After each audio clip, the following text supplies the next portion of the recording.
Okay. Everything is up and running. So if you'd like to wait for Councilmember Mohove, otherwise whenever Mayor is ready.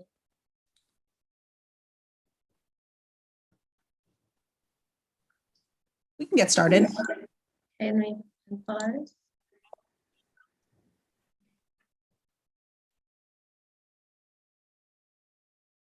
Okay, when Madam Mayor is ready. Thank you. I'm calling this meeting to order Monday, March 14th, 2022 at 6:02 p.m. Our invocation tonight is from Pastor Craig Fitzer of the Calgary Chapel. Well, thank you all for allowing me to join you. Would you bow with me in prayer? Father, we praise you for this event and the purpose for it. We know that when we gather together, you always have a divine agenda. We love you for that, Father. Our prayer today is that your will will be done in this event. Steer our attention to align it with your righteous will. Thank you for your amazing power and the work in our lives. Thank you for your goodness and for your blessings over us. Thank you that you are able to bring hope through even tough times. Thank you for strengthening us for your purposes. Thank you for your great love and your care. Thank you for your mercy and grace. Thank you that you are always with us and will never leave us. Thank you that thank you for your incredible sacrifice so that we might have freedom and that we might have eternal life. Thank you for your specifically ordaining these individuals in this meeting right now for the community that they live in. Again, Lord, let your will be done in this meeting. Father, keep your love at the forefront of our hearts and the forefront of our minds while we discuss things and while we make decisions. In Jesus' name, amen. Well, thank you for allowing me to be here. Thank you, Pastor. All right, God bless you. Okay, moving on to the Pledge of Allegiance. Please join me in the Pledge of Allegiance. Where's our flag, Jim? I pledge allegiance to the flag of the United States of America and to the republic. Oh my gosh, I totally blanked. And to the republic For which it stands. for which it stands. One Will you nation. Rob, will you do it? I don't have it memorized. One nation. One Under nation, God, indivisible. indivisible, with liberty and liberty justice and for all. Whew, that was embarrassing. I'm sorry. Okay, thank you, Robin, for bailing me out there. No worries. All right. So then we have roll call, please. Okay, Councilmember Kong, Here. Councilmember Garcia, Here. Councilmember Mahoney. No, not with us at this time. Mayor Pro Tem Ellis, Attending. Mayor Schwartz. Here. Thank you. All right. Moving on to Stephen public just comment. Pardon me? sorry to interrupt. Stephen just Councilman Mohove just joined us. Okay. Okay, Councilmember Mahoney, you're here. I am. Thank you. You want to do roll call with Councilman Sure. Mahoney or? I can do that since we're right before that. Okay. Councilmember Kong, Still here. Councilmember Garcia, Here. Councilmember Mahoney, Here. Mayor Pro Tem Ellis, Still attending. Mayor Schwartz. Here. Thank you. Okay. Public comment. Notice the public. This time is set aside to receive public comment on matters not calendared on the agenda. When recognized by the mayor, please state your name and address for the record, and please limit your comments to 3 minutes. Under California law, the City Council is prohibited from generally discussing or taking action on items not included on the agenda. However, the City Council may briefly respond to comments or questions from members of the public. Therefore, City Council will listen to all public comment, but will not generally discuss the matter or take action on it. Do we have any public comment? I do not see any public comments in our public comment email, and I do not see any raised hands. Jenny, can you confirm? There are no raised hands. Thank you. Okay. Moving on to presentations, we have the retirement of Police Sergeant Danny Nolan. Is Danny here? I believe he is not able to make it. If Chief Standridge can be promoted, if he wants to make a few comments. I have a tile I can present to him right here. It's blurry on my screen, but it says, for serving the city of Bishop, police officer and police sergeant, April 20th, 2000 to February 16th, 2022, from the Bishop City Council. Mayor Pro Tem.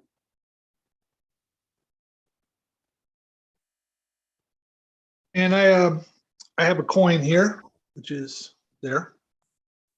One of the Bishop 100-year coins, and this is to express the city's gratitude for your service. Dan, if you should watch this on YouTube, thank you. It was a pleasure working with you and having you represent our city and the service you gave the citizens of our community. And wish you nothing but the best of luck and health in your future. Mayor, is it okay if I say a couple of things? Please do. Okay, first off, retired Sergeant Nolan can't be with us tonight. He is teaching at the academy, so he's getting an opportunity to spread some of that leadership that he gave the city for so many years. Also, if I can just publicly thank Dan for all he did for me when I got hired. His wealth of knowledge, experience, and leadership really helped in my smooth transition into this position. So I can't thank him enough for that. So Dan, I haven't got to see you since you retired, but publicly, I just want to say thank you.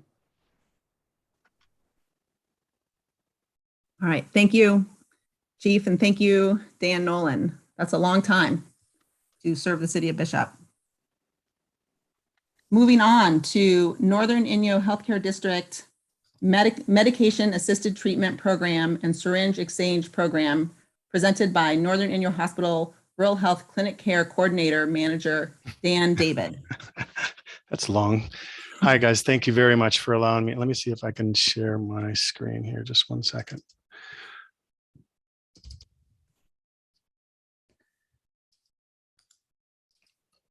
Can you see that as the large presentation? Can you see that okay? Yes, thank you. You're welcome. Well, so thank you. My name is Dan David. Dan, Yes. Dan, FYI, we're watching we're on the presentation view. the presenter mode. Ah, Yeah. thank you. I don't know how to get you on the other mode. That might take me a second. That one? That's right. That's right. Thank you very much, guys. So my name is Dan David. I'm a longtime resident, graduated from Big Pine High School. Proud to say, moved back, started working back at the hospital in 1998. So I've been an RN here for quite a while. And thank you for allowing me to speak.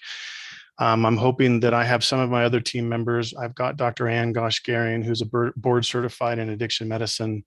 I have some care coordination nurses, and I have Stephen Dondero. Hopefully he might not have been able to join, but the goal tonight is to hopefully educate and talk to the group in regards to what services we provide and ask for some community city support as well for some of the services that we provide. So we do have an addiction treatment program at Northern Inyo Hospital. And let me see if I can advance my slide. Hold on. That not a lot of people know about. We've marketed, we've advertised, we've done it, we've gone in the paper. And I wanted to kind of start with addiction is and should be treated as a chronic disease. Stigma is the greatest barrier to care, and education is the driver to learn and understand. And a lot of people don't know that we do provide a service, and some call it medication assisted treatment. Some call it addiction treatment. Some call it recovery support. And I gave a definition up here of what medication assisted treatment is. It's basically treating just like you do blood pressure and any other chronic disease. You treat this with medication. You treat it with harm reduction services. We have nursing case management. We have psychotherapists that provide behavioral health therapy. We provide transportation to those that can't make it to their appointments. We've also partnered with community agencies, Inyo County Human Health Services, Toyabe, police, probation, And we offer support and increase efforts to reduce harm and death in our community. So we use in the medical community, we use harm reduction quite a bit differently. It's not, I mean, you can say from safety belts to child seats and different things as a harm reduction, but harm reduction to us is a proactive, evidence-based approach to reducing the negative personal and public health impacts of behavior associated with alcohol and other substance use at both the individual and community levels.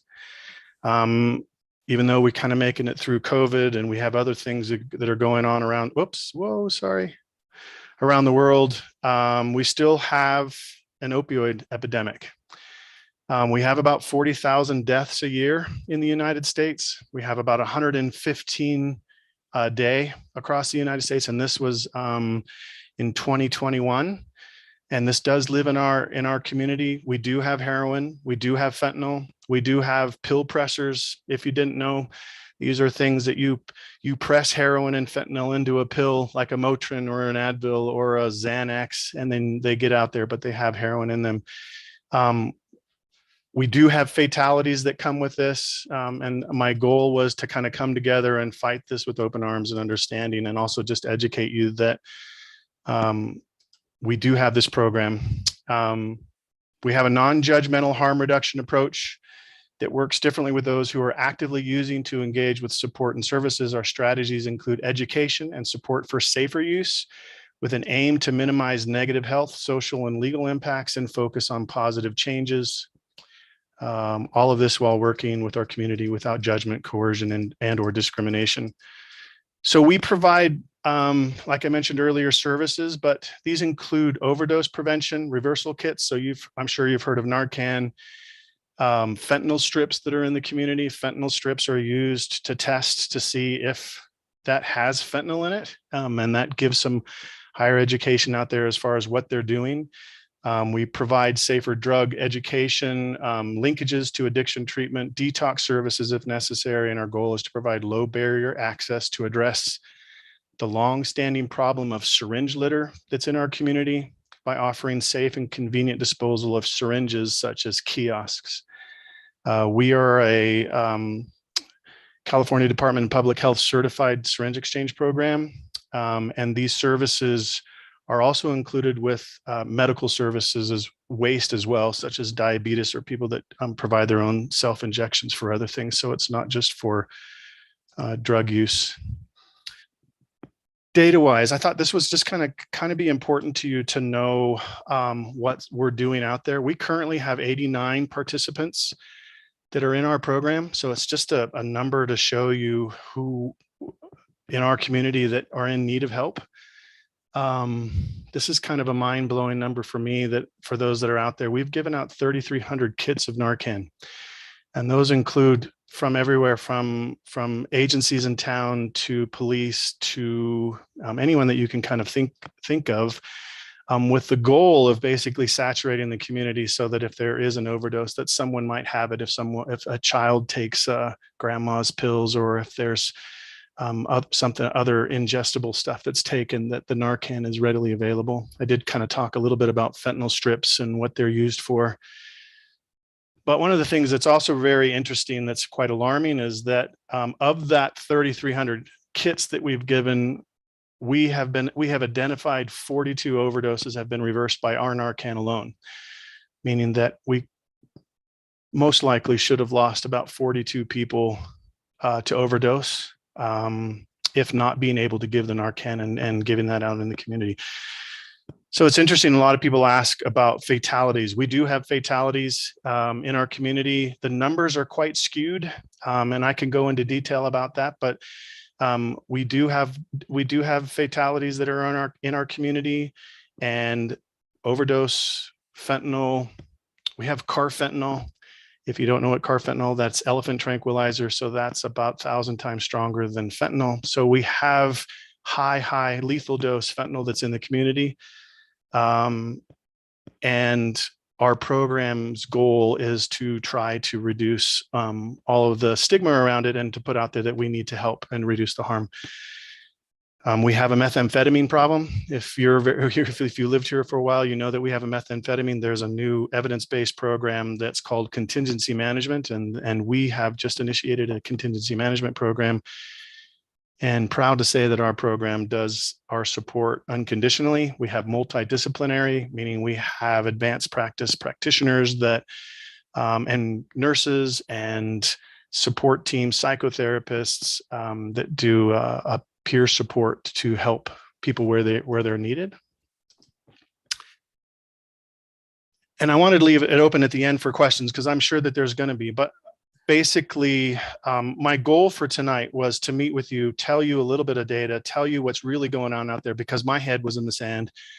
I didn't believe that it was happening. I didn't believe that we were having all these things, and that we do have people that use needles, and we do want to provide, I have grant funded money that provides kiosks so that we can clean up the litter, get rid of the litter, but also provide education, provide handouts to support that if and when they're ready for support, we're ready and open-armed and ready to help them.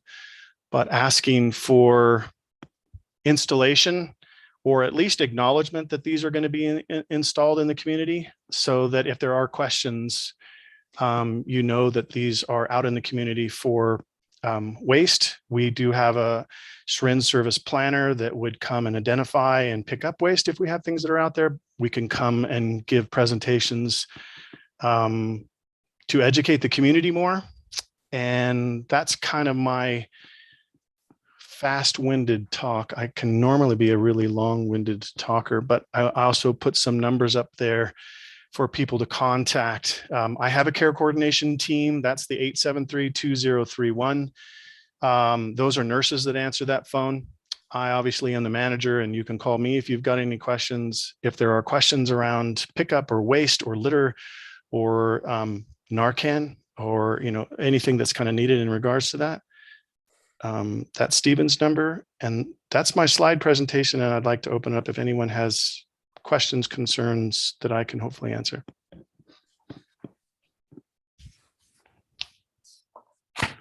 Stephen? Thanks, Dan, for this presentation. It's great to hear that this is a service in the community. I mean, long story short, I think I would definitely support having a distribution site in the city. But one of the questions that I have for you is, you mentioned that there are 89 people in your program. Can you comment on what you think some of the barriers to entry are for why that, or is there still that sort of a stigma in the community that people don't want to come seek out help? Fantastic question. Embarrassingly so, even from as a nurse, I can say that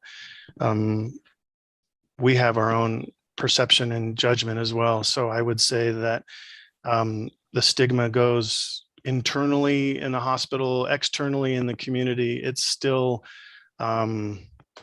shameful, and it still has this definite aura around it. Even nurses, you're seeking, you're coming after something, here we go again, we're doing, another round of it. So I would say the barriers are multi-factor. And some of that is just the stigma of drug use itself, really. It's just, and getting through that we got to change the verbiage of addiction is really a disease that we have to treat. There are medications that can reduce cravings, that can reduce addiction. So changing, even in the medical world, we got to change it ourselves. So to that point of the stigma, yep. Have you guys considered at least partnering with mail order needle exchanges and mail order Narcan? My roommate in graduate school actually started Next Distro, which is a mail order online needle exchange that I think operates in half of the states in the US right now. So I'm just wondering if there's any thought of partnering with that, because then it's more of a private thing to then people can come and seek help as for they feel supported. Yeah, open for any kind of partnership. So one of the things that I know that stigma comes with, there is programs that you can go get needles from a local pharmacy, but there's definitely stigma that comes with that, walking in and asking if I can buy, even if you purchase the needles. One of the things that we've run into barriers with Narcan is that there's a cost. So one of the things that we did was with Dr. Goshgarian as an emergency room physician, we've introduced the ability to distribute this through the emergency room. So we've identified people that have an overdose. And if they say, you know what, I need some Narcan, or I might need some help, or I might need some additional services, we can give it directly out of the emergency room, all grant funded. And not opposed to any kind of partnership, whatever's out there, willing to kind of do whatever it takes to get it out there. And to be truthful, that's one of the reasons why we did the program, was that there are some that are not ready to jump in right away for treatment. Hey, I'm struggling with life. I'm struggling with what I'm doing. I can't figure out how to get food and water yet. So I'm not able to stop what I'm doing. So we want to meet them where they're at and support them there, and then give them information. Hey, when you're ready, we're here, we're open arms, we're ready to care for you. And so, yeah, I'm not opposed to any kind of support from anybody, to be truthful. Yeah. We have an issue with children that we are partnership with an ED Bridge grant that is honestly asking us to pilot to support youth with this as well. So there's going to be some more youth outreach because it's there as well. We don't talk about it a ton either, but it's definitely there. So sorry, I know there was Karen. I know that you had your hand raised as well. Karen? Thanks, Dan. So I have a couple of questions. I guess the first,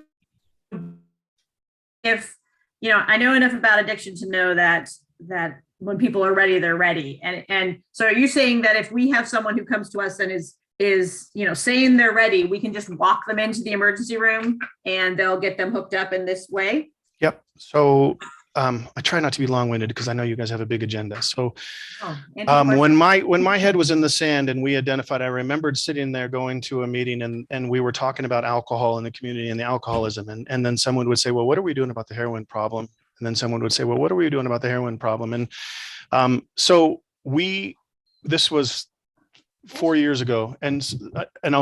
What happened was it was identified in the rural communities. What's that? Jennifer, you're unmuted. Hi, Jennifer. Sorry There about you that. go. I'm getting long-winded, I can tell.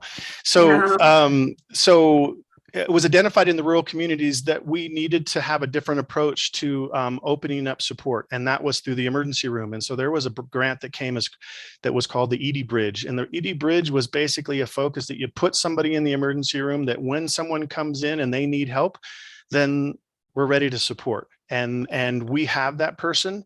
So you go into the emergency room and say, I am really struggling with life and I have an addiction issue and I need help. They contact we followed a John Hopkins model, and that is a recovery support navigator. We're trying to change the terminology to get away from the things that are, the stigma and stuff. But the navigator would get contacted and say, hey, Dan David's here for some support, and then plug you in. So the doc would write prescriptions, but that navigator would say, hey, let's get you to talk to a nurse. Let's get you to get another appointment with the doctor. Let's get you in for services. So yes, long-winded answer. Yes, you can go to the emergency room and get connected to our services. Anytime, day or night? 24/7, 365. Okay. My second question has to do with what you said about the fatality rates.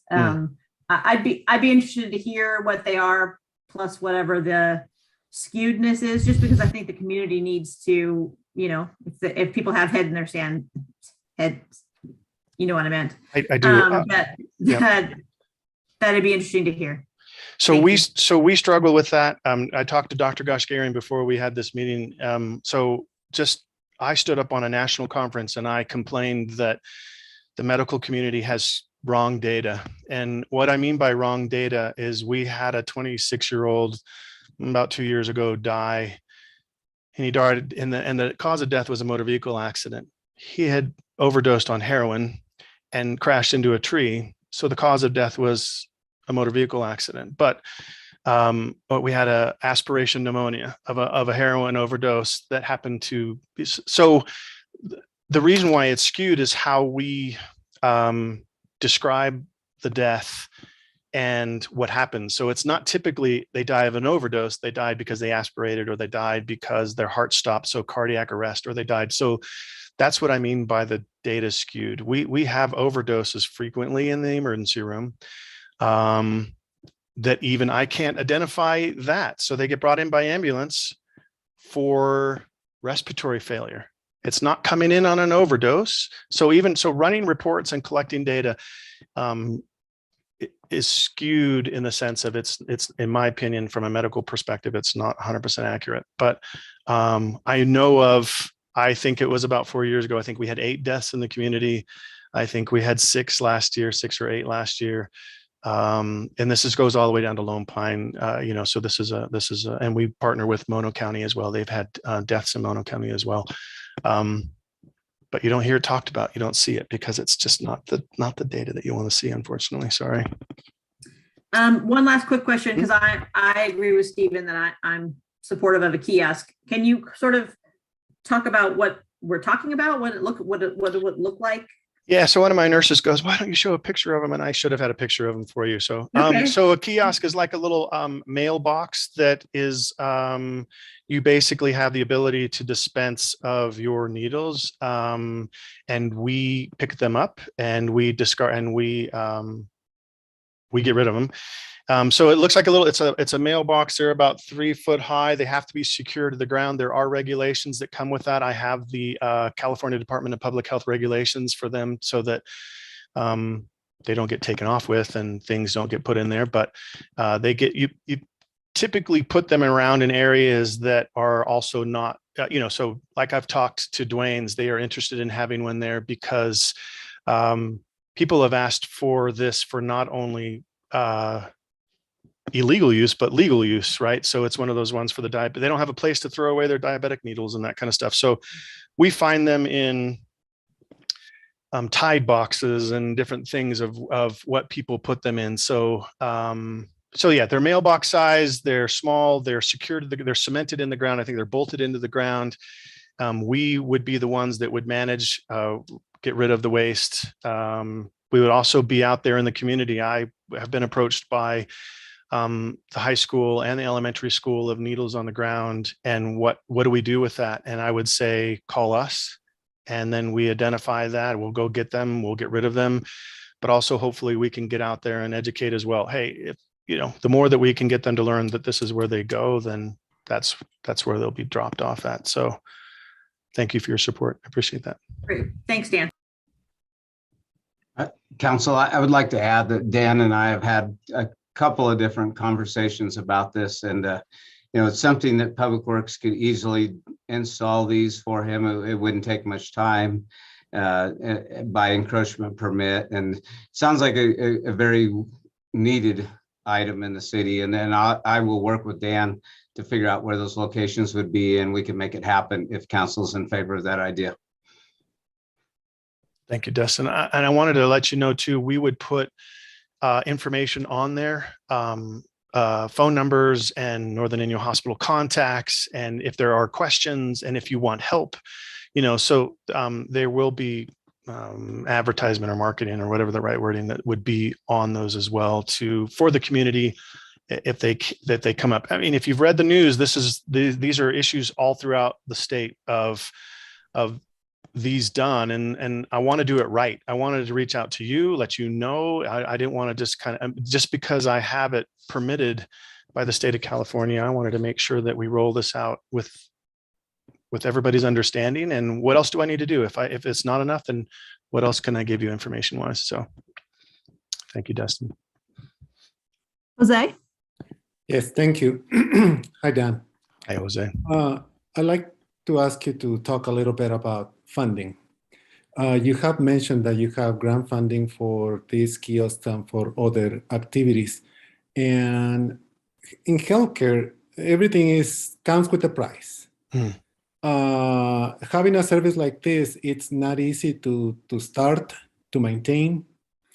Can you talk a little bit about how, when grant funding runs out, how can we keep a program like this running when it's not easy to recruit the right healthcare providers to keep a program like this and to have all the staff needed. Yep.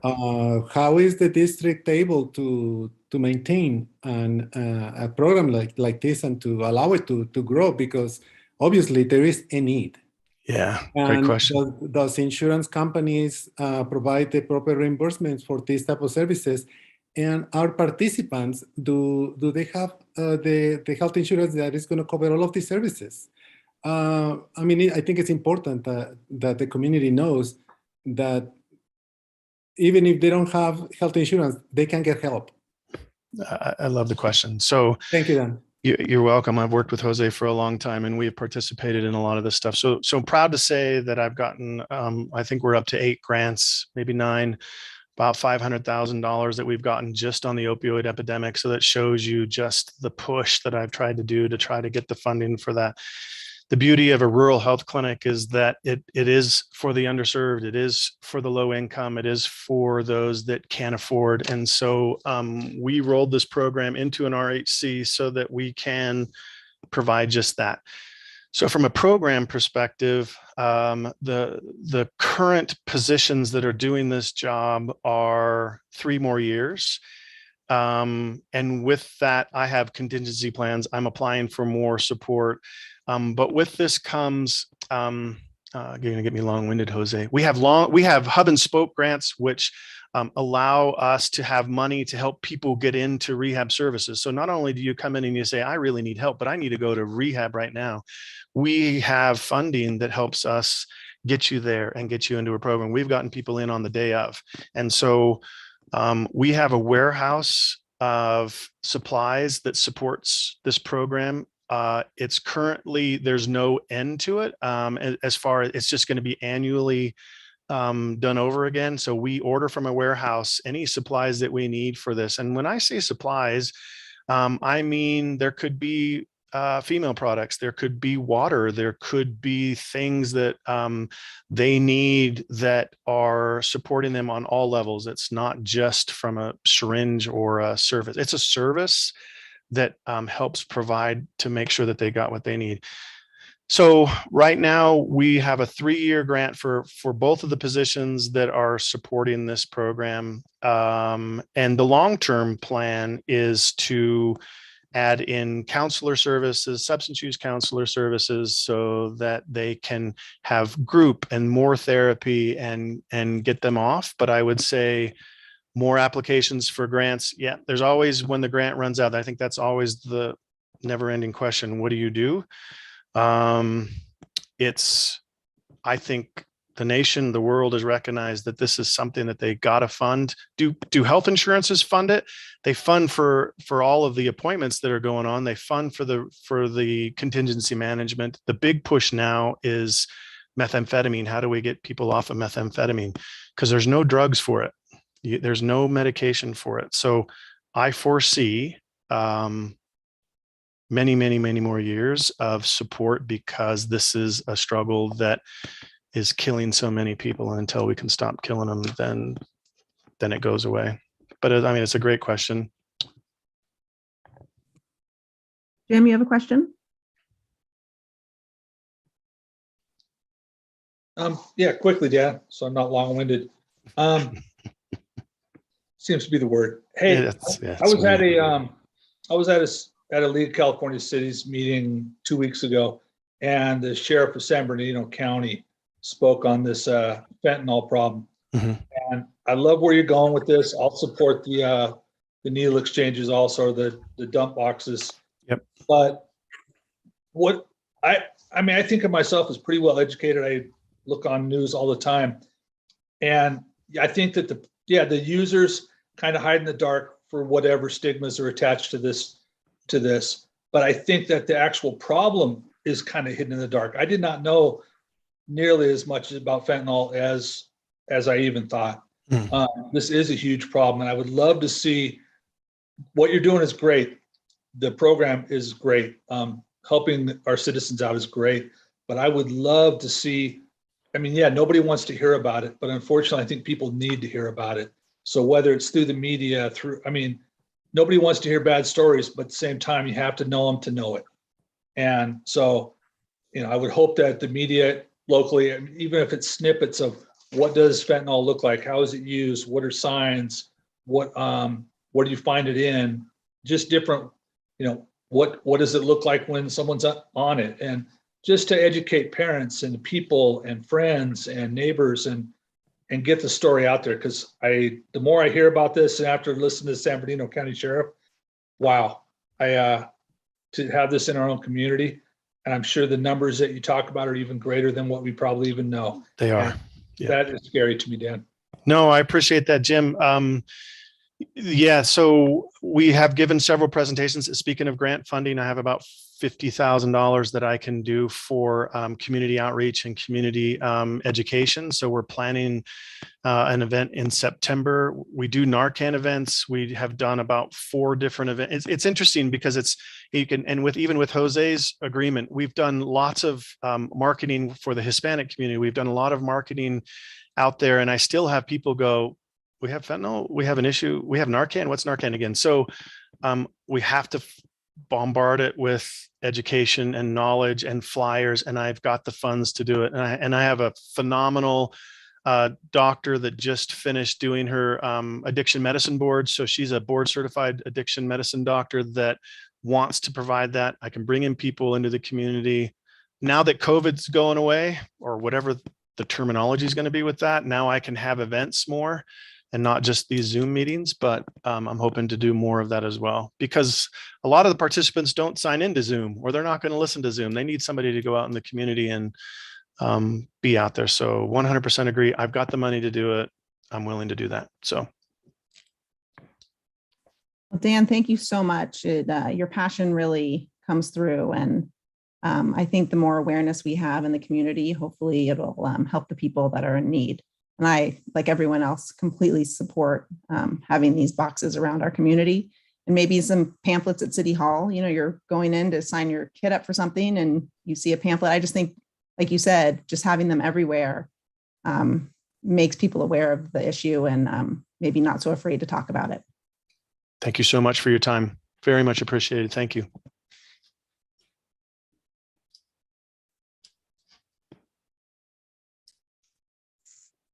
Okay, moving on to our third presentation, we have the Urban Greening Grant for the Bishop Community Garden, presented by Friends of the Eastern Sierra Gardens, Rosie Howard.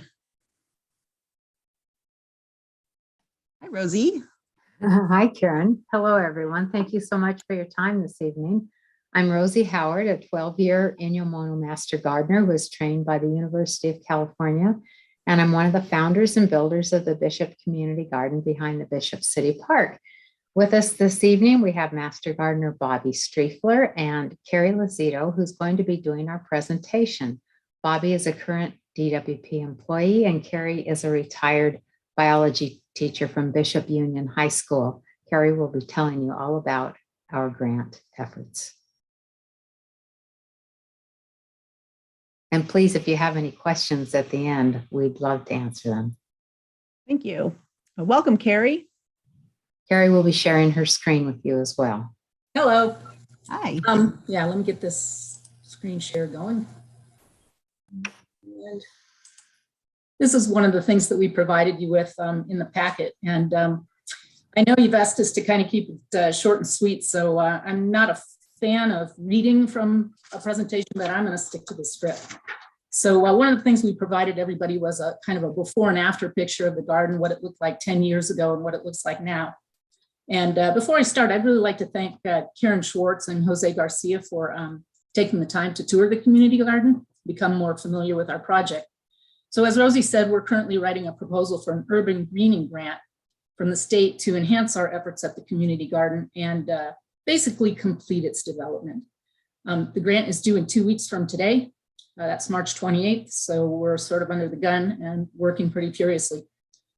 We've already provided the council with an overview of the garden and a summary of our proposal and these before and after pictures. So I'm going to present those ideas in pretty broad strokes.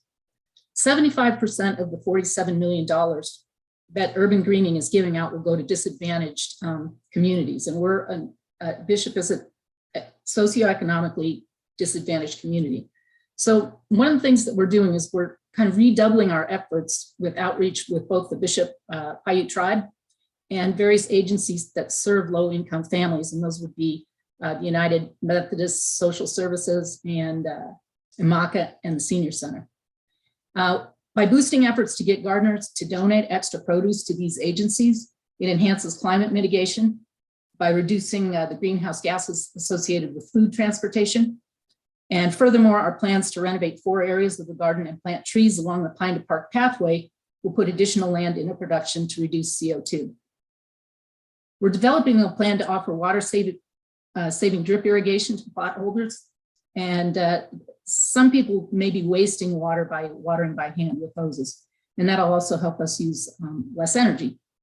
A new green pergola will mitigate effects of extreme heat, which is another goal of the urban greening program. And we also have a commitment from the Inyo County of Education for $2,500 for a pergola. Additional purchases of tools, artwork, benches, bike rack, those things will help us basically complete the development of the space. We feel like we have a pretty good shot at this grant, and I wanted to just kind of tell you some of the things that we think are strong points for us. First, we can demonstrate multiple benefits, which is one of the things that the urban greening people really want to hear. Our garden is surrounded on 3 sides by economically disadvantaged families. The Pine to Park pathway provides a corridor for low-income people and people with mobility issues. They traffic past the garden quite a bit, so our plan to develop include what we're calling an accessibility garden. And I don't know, can you see my cursor? Yeah, that's going to go right along here. So we're going to put in some beds where people that, you know, if they're in a walker or wheelchair, they can grab some cherry tomatoes, and we're going to put some trees in there. Page 2. We'll through this. Bishop is vulnerable to heat and drought, and that's one of the things that's a major scoring component for the Urban Greening Grant. We're within walking distance of the Senior Center, IMACA, and the Methodist Church, places for gardeners to donate food. And again, the urban greening people really want to see that we're not encouraging people to get into their cars to participate in any of this. We've also let them know that we're going to up our game a little bit when it comes to donating food, and they're enthusiastic about that. And we've also met with Native American contractor Buffy Mashburn. He's given us an estimate on the pergola work, and he's going to include posts and trellising so we can green the pergola and grow plants on it. We've initiated communication with several members of the Bishop Paiute tribe about collaborating more closely, and they've been very positive and enthusiastic, and that's one of the requirements of the grant. But our single greatest strength is our commitment to the vision of completing the park, the community garden within the park. And in the event that we don't get the grant, we still have now a long-term plan, which several of the master gardeners have sort of been petitioning for a while. And right now we are enjoying unprecedented levels of interest in the garden. We have an extremely dedicated core of master gardeners that take that little piece of landscape very seriously. And we have the best group of plot holders that we've ever had too, the people that just rent a plot and grow flowers and food and herbs and medicinals. And one thing that kind of continues to astonish us is the number of tourists that come by and admire the garden. And we're on Facebook now. We even have people that have told us that they are looking forward to visiting Bishop and looking forward to visiting our garden. And I can't tell you how many times I've heard somebody say, my town needs something like this. So finally, what we're hoping to get from the City Council is that you make this project a priority. And that isn't anything that we need formally right now. But Destin has been great. Elaine Kabbalah and Dan McElroy so far have been really responsive and helpful. And we're just hoping everyone will continue to pick up the phone and answer the emails as we kind of cruise toward the home stretch toward our deadline. So we can field questions now. Rosie can answer things, Bobby can answer things, I can answer if you have any questions.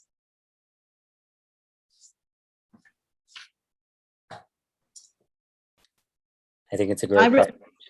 Go ahead, Stephen. Pursuing. Yeah, I just think it's a great project that's worthwhile pursuing. Thank you.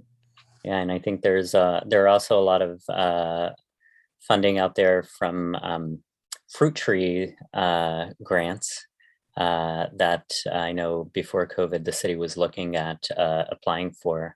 And I think the one challenge there was to find a community of people that were dedicated to maintaining the trees. So I think that'd be. Well, yeah, in the restorative plot here, we have a master gardener, Pat Barney, and I was talking to her about this, and we were talking about fruit trees and pruning, and she said, I love pruning. It's my favorite thing to do. I will take care of those trees. I mean, those are the kind of people that we have right now working at the garden. So it's just great. It's so positive and enthusiastic right now. I really appreciated the tour that I received from Laura, and she had mentioned an orchard potentially going in on the north side of the garden. Is that correct? We've talked about that from time to time. We're not including that in this proposal, at least not yet. But because in the master plan, we're only allowed so much turf. And so we try not to, spill out too far into what should be ultimately a baseball field or something else. And I really like your accessibility component. I think that, a lot of times gardening is not accessible for, folks that are in wheelchairs, and that I just think there's nothing better than picking a garden tomato and eating it right there. It's beautiful to look at. My son was in the Wild Roots preschool, and so he spent tons of time in the garden when he was, 3 and 4. It's a wonderful resource for the community. So I definitely would prioritize you guys when you guys need help. Great, thank you. Carrie, quickly, wow, it's been 10 years because I remember being out in this picture here when Dan was trying to put a water line in 10 years ago when this came for us. And kudos to you guys, because I remember this being kind of a dream, and I thought, okay, we'll go along with it and everyone can have fun. But to see what it's, I guess, blossomed into there, I'm using a gardening term, is quite impressive. I love the Park to Pine Path, how it ties it into the community and what you provide for the community and the people. Beautiful job. I think it is an asset. And looking back 10 years ago, and it was just kind of a dream, and to hear, congratulations. Good job. Thank you. Thank you. Yeah. Thanks very much. Any other questions? Not a question, but I'd like to say thank you, Carrie, Rosie, and Laura, for all the work that you guys are doing there. It's amazing. Gardening takes a lot of work. So thank you. It's an asset to our community. So we really appreciate everything you're doing. Thank you. Great. You're welcome. Thank you. You're so welcome. We love it. Okay, thank you very much. Good luck with the grant. Thanks.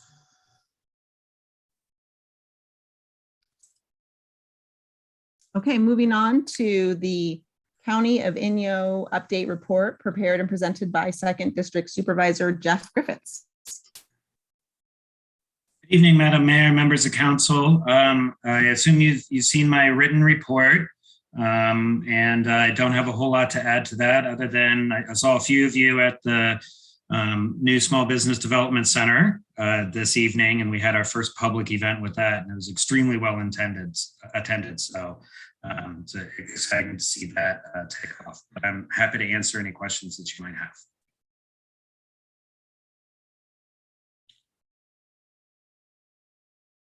Does anyone have any questions for Jeff tonight? Okay, well, thank you, Jeff.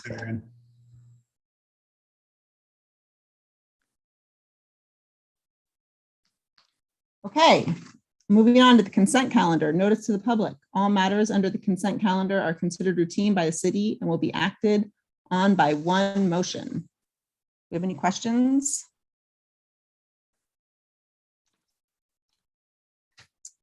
Okay, any public comment?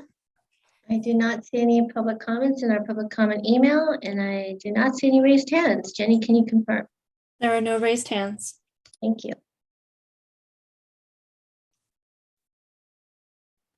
Would anyone like to make a motion? I'll move that we accept the consent calendar as is. I'll second. Call for a vote. Councilmember Kong, Yes. Councilmember Garcia, Yes. Councilmember Mahovey, Yes. Mayor Pro Tem Ellis, Yes. Mayor Schwartz. Yes. Thank you. Motion passes 5-0. All right, moving on to the public hearing. We have a public hearing and the first reading introduction of a proposed ordinance adding chapter 13.20 military equipment policy to title 13 public services of the City of Bishop Municipal Code governing the use of military equipment by the police departments. And I will open the public hearing. And I'll hand it over to Chief Standridge. Good evening, Mayor, Council. Thanks for the opportunity.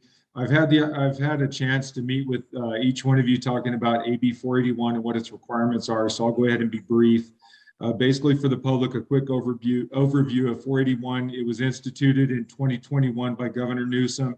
And basically, it requires all police departments who have certain equipment, which would fall under a definition of being military equipment, that we have to develop a policy and ordinance, present it to the public for their review.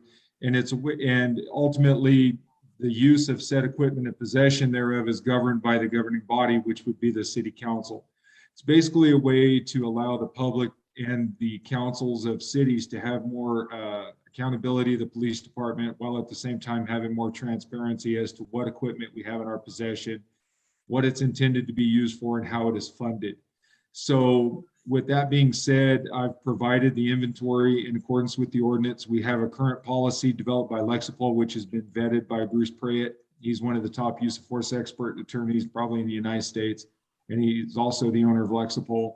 So we're all in accordance with the law, and it's been posted for 30 days on our website, as well as the paper and city website. So just to give you just a really quick overview, we have some AR-15 rifles, which we keep in our possession in the event of active shooter or any type of situation which would require that.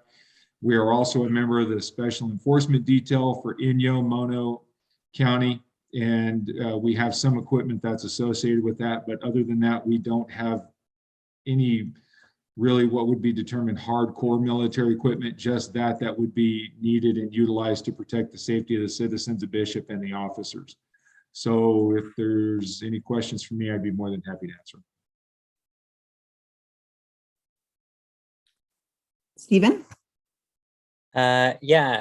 Chief, I just had a couple of questions. I guess question number one that I have is, do we have any plans to acquire any military grade equipment in the near future or no? No, as a matter of fact, I'm going by next year, which I'm glad you brought that up, because I have to come back in front of council every year with a new inventory to update the ordinance. Excuse me. There will be less on there by the time we come back around next year. Okay, and I know that this means that we have to have an annual report. I would like to ask that that report in the future, it include how many times the equipment that is military grade was used in the prior year. And I think it would also be interesting to include the year in which the PD acquired it, if that was possible. Shouldn't be a problem. Okay, and then one other question is, I understand that we have to renew we would have to adopt this policy and renew it every year. What happens if we don't? It's a good question. We have to see what the governor does, but basically we'd probably be out of compliance pretty much.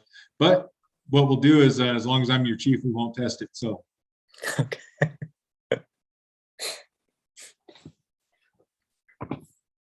That's what I had. Okay. Any other questions? Any questions from the public? There is no public comment in our public comment email, and I do not see any raised hands. Jenny can confirm. There are no raised hands.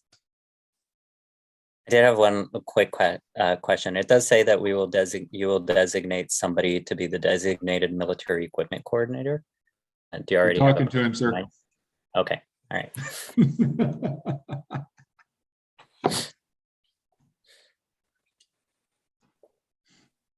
Does anyone want to make a motion to close the public hearing, or I can make a motion to close the public hearing? I'll second it. Okay. Okay. And for call, Councilmember Kong, Yes. Councilmember Garcia, Yes. Councilmember Mohovi, Yes. Mayor Pro Tem Ellis, Yes. Mayor Schwartz. Yes. Thank you. Motion passes 5-0.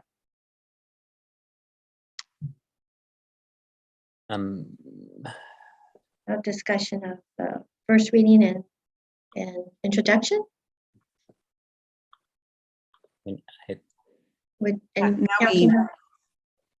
Now we approve number 2. Yes. Want to make a motion for the second line item? Stephen? Sure. Yeah, I mean, I think this is a really good ordinance to increase our we always pride ourselves on being transparent, and this is even further indication of that. And so I will gladly make a motion to approve the first reading and introduction of the proposed ordinance relating to a military equipment policy by title only. I'll second that. Okay. Call for a vote. An ordinance of the City Council of the City of Bishop, State of California, adding Chapter 13.20 Military Equipment Policy to Title 13 Public Services of the City of Bishop Municipal Code governing the use of military equipment by the Police Department. Councilmember Kong, Yes. Councilmember Garcia, Yes. Councilmember Mohoy, Yes. Mayor Pro Tem Ellis, Yes. Mayor Schwartz. Yes. Thank you. Motion passes 5-0. Okay, moving on to new business. Discuss funding assistance to Inyo Mono Advocates for Community Action. Dustin, I'll hand this over to you. Yeah, good evening, council. So at this point, what I'm actually going to do after a brief introduction is let Kate Morley from IMACA speak to you all.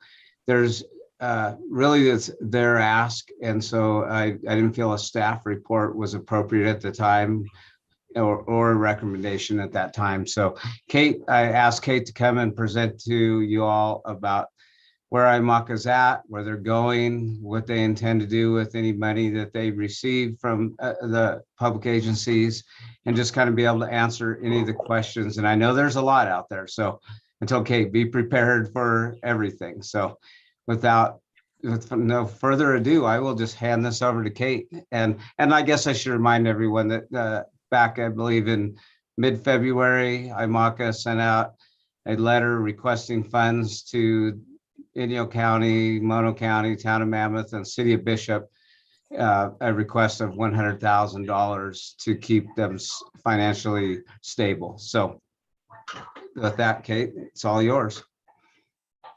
Thank you so much. I really appreciate the opportunity to speak with the mayor and city council and staff this evening.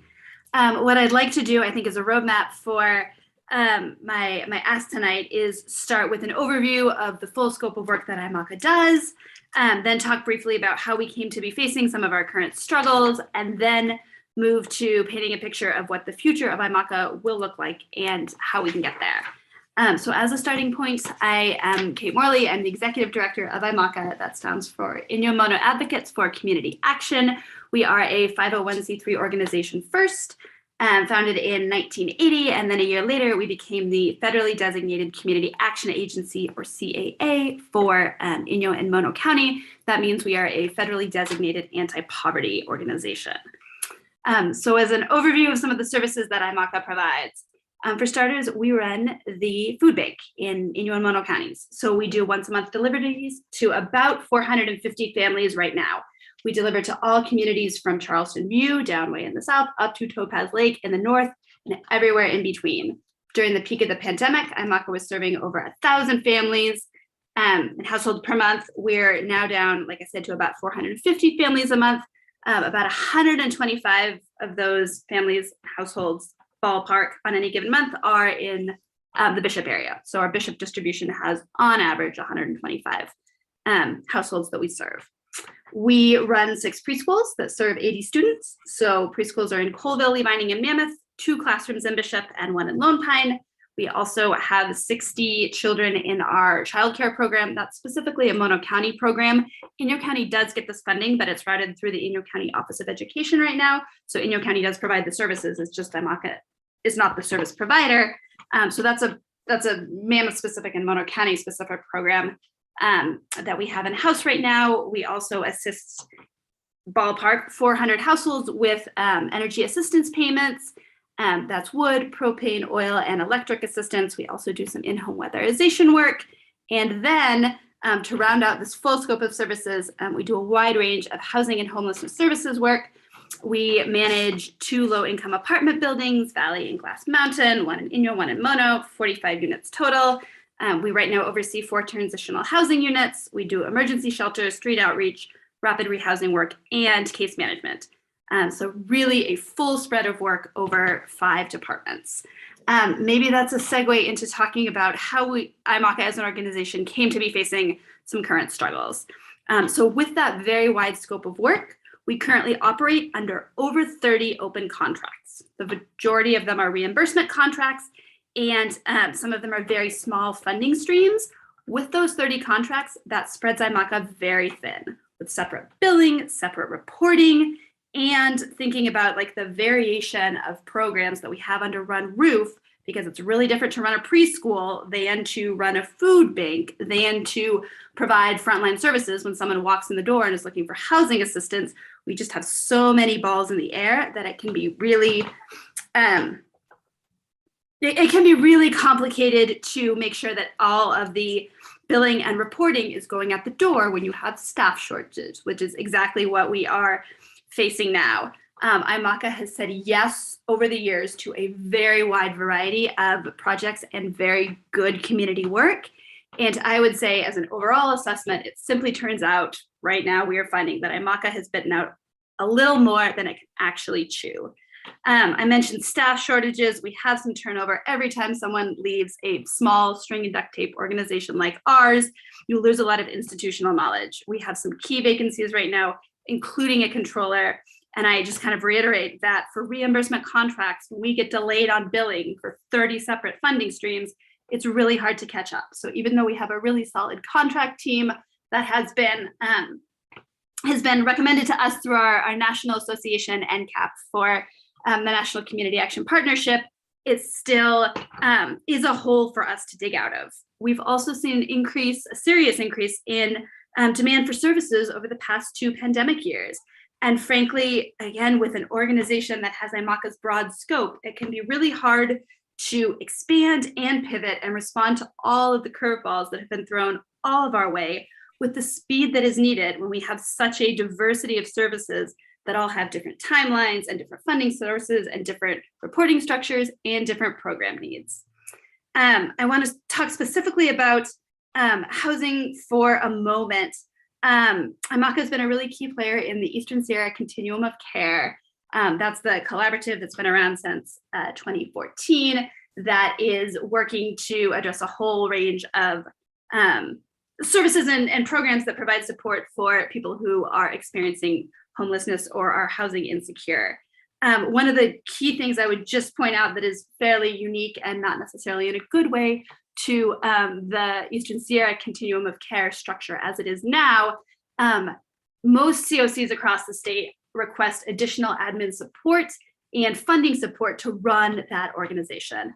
IMACA has taken that on in-house for the last 7 years, but has not historically asked for additional funding support or admin support. So IMACA has been doing a really big workload that, again, as we look to our peers across the state, they have just more support, and IMACA has not necessarily asked for that in the past. We're asking for it now as we come for funding and as we think about what the future of the COC will look like. Just one more point before I talk to what the future looks like. We have the executive director of our state association on site today and tomorrow. He's making a site visit.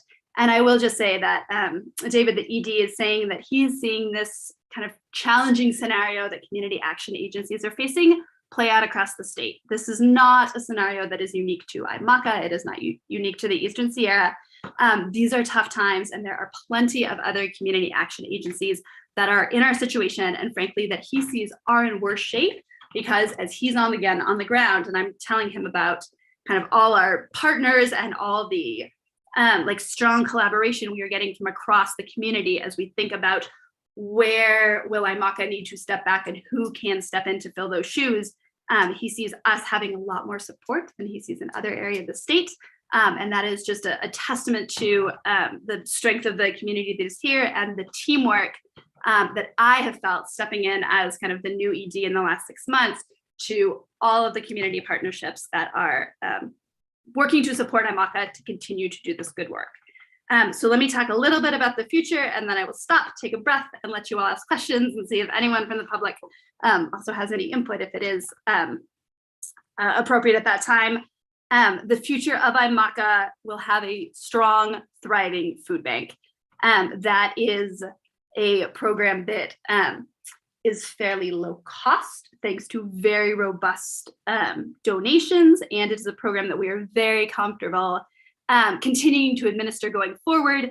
Again, really strong community support. We heard from the community garden earlier. They support us, local restaurants support us, local grocery stores support us. The food bank will be strong going forward. That is a program IMACA can continue to house in-house. We also are confident that we can continue to run the energy assistance and do weatherization work.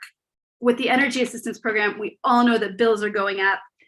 People are worried. These are tough financial times, and this is a really critical service that IMACA can continue to provide, and we have it down to an art. So we know exactly how to process the applications. We know how to help people get their documentation in order, and we know how to turn around these payments in a timely manner. So we are very comfortable that we can continue to provide those services in-house. Two of the programs that we will be handing off in the next month are our preschool programs in both counties, Inyo and Mono, and our Mono County Child Care Program. So for these programs, we anticipate a very smooth transition. I would reiterate, we have incredible partnerships. IMACA is already a subrecipient of County Office of Education funds to run the preschool programs in-house. And so in essence, we are handing that funding back to the Offices of Education. They will no longer sub-award to IMACA, they will run the programs directly. We have had numerous calls with staff from both counties. We have a plan, we're talking about logistics like license transfers and insurance. We have a timeline so that our teachers are employees of IMACA on April 1st. That's their last day, that's a Friday. That next Monday, they will be employees of the Office of Education. There will be total continuity of care in the classrooms. Just again, a big shout out and thank you to Barry Simpson in Inyo County, Stacey Adler up in Mono County, and their entire staff. We are really grateful that in this tough time for us, the students, again, the 80 students in these 3 preschools, 2 of them located in Bishop, will have continuity of care, and that our teachers will continue to have employment, which is great. We are just confident that all of that will go forward. Childcare, again, Mono County specific, but I'll just mention it because it's an IMACA program, will be a longer transition timeline, but it will also be a transition to Mono County Office of Education, and we are confident that, again, we can do that smoothly. One of the more complex handoffs that we are still in the process of working out logistics for is a transition for many of our housing and homelessness services programs. So again, I said we have a wide scope of service. We are talking to a whole range of partners, including sister NGOs, Wild Iris, Mammoth Lakes Housing. We're talking to local governments, county and city. Again, I mentioned the Eastern Sierra Continuum of Care. They are all going to be very key players going forward. I'll maybe pivot to my funding ask as a place to stop right now, particularly in this area, but really for all of our programs, whether we're keeping them in-house or we're making a transition. In the short and medium term, what but IMACA staff needs to coordinate all of these behind the scene logistics is a little bit more time and a little bit of additional funding so that we can continue to provide a really stable continuity of service and to ensure that the program handoffs are as supportive of our clients as we can possibly make them. We are working simultaneously to stabilize internally and to hand off programs. And I will just end with more money is always better, but also we can put any money that comes our way to very good use. I will end by just giving a shout out to all of the IMACA staff who are continuing to do incredible work despite tough times and some turmoil at the organization. They are just putting their head down and doing good work in service of the programs that they have worked for years and the clients that they serve, their neighbors, their communities. They're dedicated to doing as much good work as they can, whether or not the programs will stay in-house or get transferred off. And so with that, answer any questions and see where we can go from here. Thank you, Kate. I appreciate all the effort you put into the presentation and filling us in with the IMACA situation. Regarding the continuum of care, I had a question. What partnerships do continuums of care typically have in their local communities? You said it's right now, IMACA is the only one that really is in charge of those services. Like in other communities, what does a continuum of care look like with local partners? Let me clarify just one thing, and then I'm happy to answer the question. On paper for our charter, what that looks like is the applicant and the HMIS lead, which is a reporting base. But there are a huge number of very active partners in the continuum of care. Oh, okay. Presentation from staff, and we've got a couple legal staff on that board. IMACA's not on that board, but board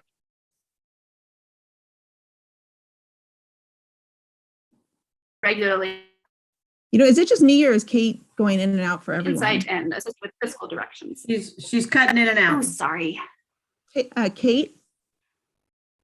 can you hear me? Apologize. Is it better if I talk without my camera? I get it. Probably. Yeah, let's try that. Let me try this. I apologize. I am getting the unstable internet message. So there's a very supportive, very engaged partners with the continuum of care.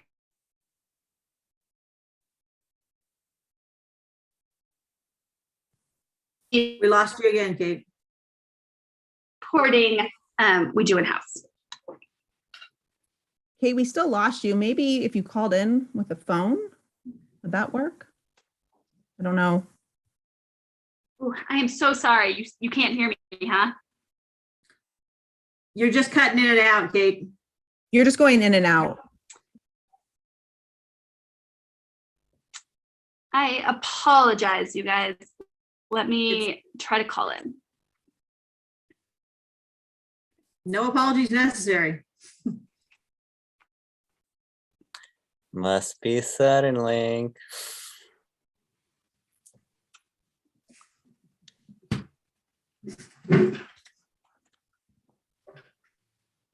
I think we were talking about this the other night.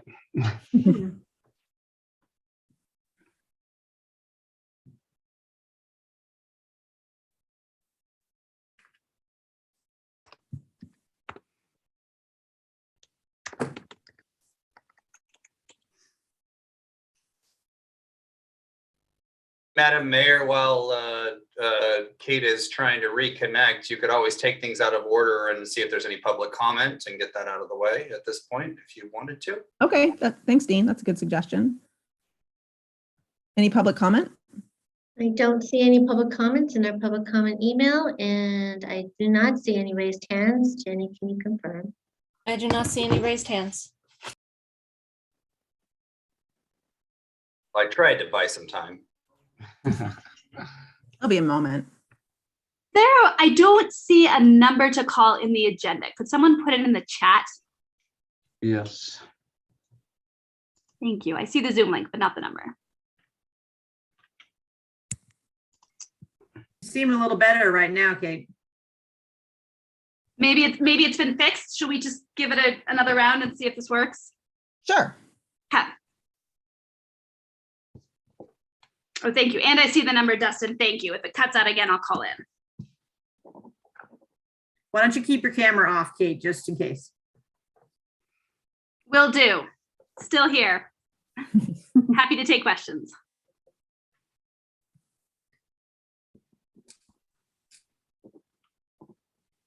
I mean, I guess one of the questions I have is, how did you arrive at the number that you're asking from the city? So we arrived at this number because about a month ago, we sat down with a couple of members of our contract fiscal team, and we worked out that IMACA's monthly expenses are give or take about $400,000. We're a $4 million a year organization, so on average, $350,000 to $400,000 a month of expenses. And we said that's what we think we need for a buffer, and we divided by 4 between County of Inyo, County of Mono, Mammoth Lakes, and Bishop. It was just a quick flat. We're asking 4 entities for an equal amount because we think this extra month will really help us buffer continuity of care and keep some staff on for a few more weeks to make sure we've got a really clean handoff if we're needing to wind down programs.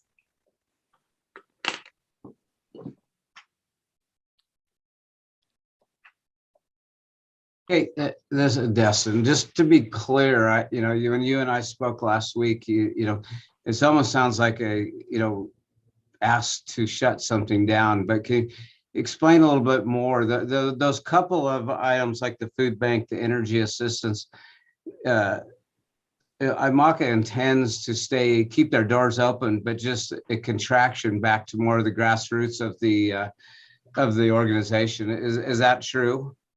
Because that is absolutely true. So yes, we see IMACA as a strong future with the food bank and the energy assistance program.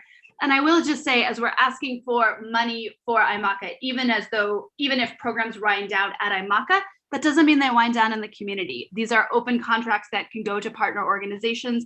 There is funding available if our partners have the capacity. And so it's not just buying something another month before it winds down.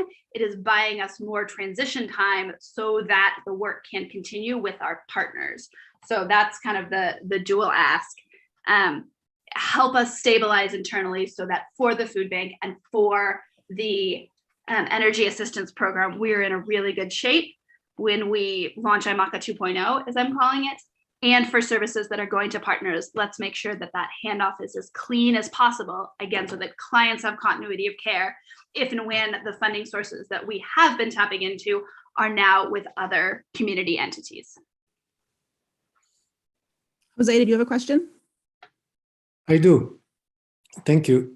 Katie, you said that IMACA expenses are about $450,000 a month, and $400,000 will give you about a month.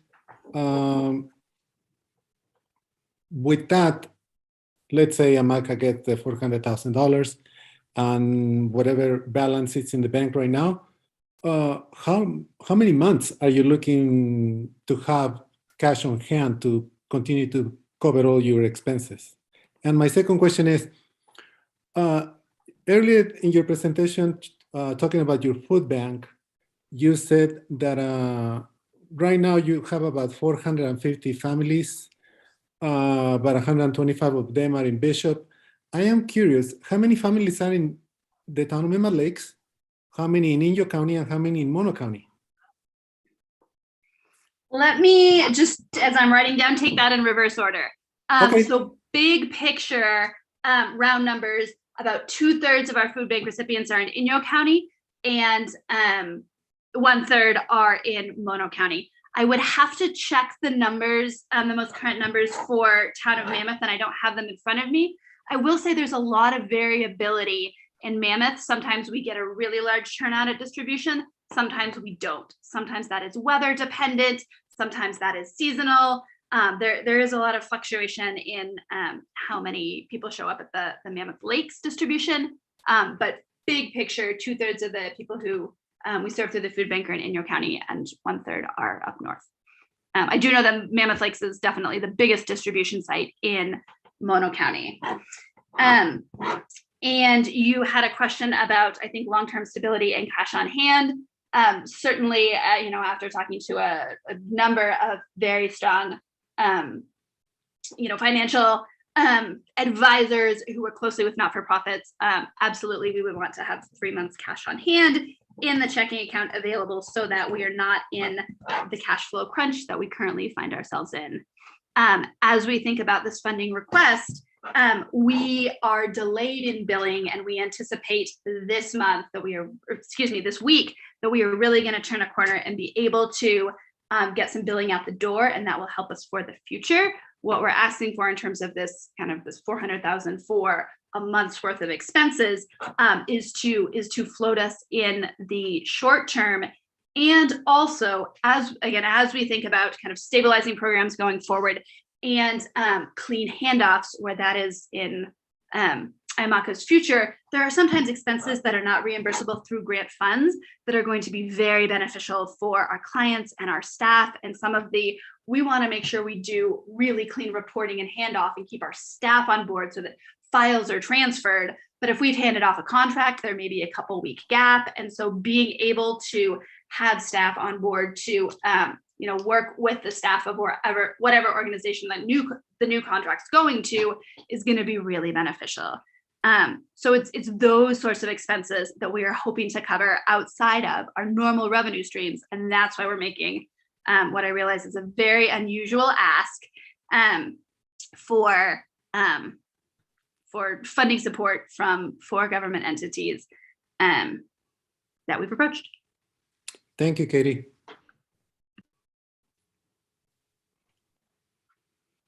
I'll go ahead, Kate, and ask some questions. I sat in on one of the COC meetings recently, and just for clarification's sake, are your food bank and energy assistance programs, are those also, do the work before you get paid for them? The food bank and the energy assistance programs are, yes. So I understood from the COC meeting that that basically, for at least for the homeless program, billings haven't gone out for quite some time. Is that also the case for the food bank and energy assistance? Yes. Okay. And Kate, how much money would you say has not been billed for at this time? Honestly, I do not have a number right now because we have not closed books, but I will be happy to circle back in a few days. I will have a number by the end of the week. I'm told by my contract CPA team that we will have a number by the end of the week as to exactly kind of how much we've expensed and where it's gone in the last 3 months. Go ahead, Jim. Okay, I appreciate what IMACA does for the community. I know it's a tough job, and it sounds like you guys have bitten off a lot more than you could chew. It deeply concerns me, and you've tried to answer it. I think you're trying. How you get this far behind to be all of a sudden kabam, you're out of money, and you have 0 days of money available. It concerns me, and it sounds like you're trying to back out of some contracts to, I guess, thin the herd. But I just honestly, just sitting here listening to it, it concerns me that the numbers, you don't exactly know what the numbers are. And the billing, the fact that you're basically reimbursement program, and you think that I would hope that your billing is one of your top priorities in this, so you're not behind the curve. And I'm listening intently to what you're saying, but I do have some concerns just about IMACA's stability in-house. And I mean, I'll be the one, I'll throw out the elephant in the room, the money management program here. concerns me greatly, and I'll just keep listening. So there's my thoughts. If I may, I very much appreciate your input. Your concerns, not that you need me to validate them, are absolutely substantial, and they are concerns for me as ED of this organization, in addition to concerns of the contract team that we have brought on board. As I mentioned, IMACA is trying to bill out 30 separate contracts for a huge scope of work, and a lot of the workload was concentrated on our former controller. She has not been with us for 3 months.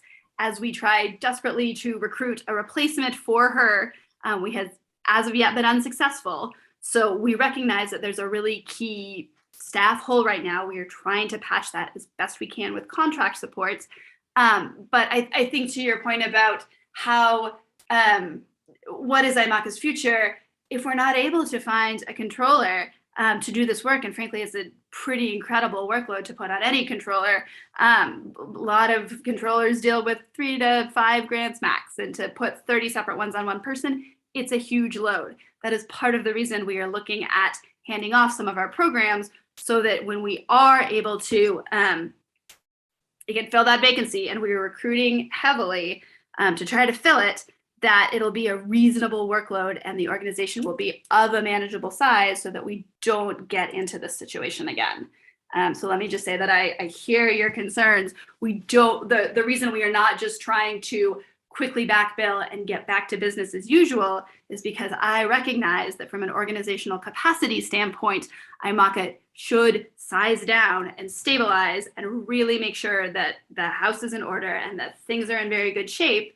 And then we see what's next and think about well into the future. But that is exactly why we are going from 5 programs to 2, because 2 programs is a very manageable load for the staff we've got in our current organizational capacity.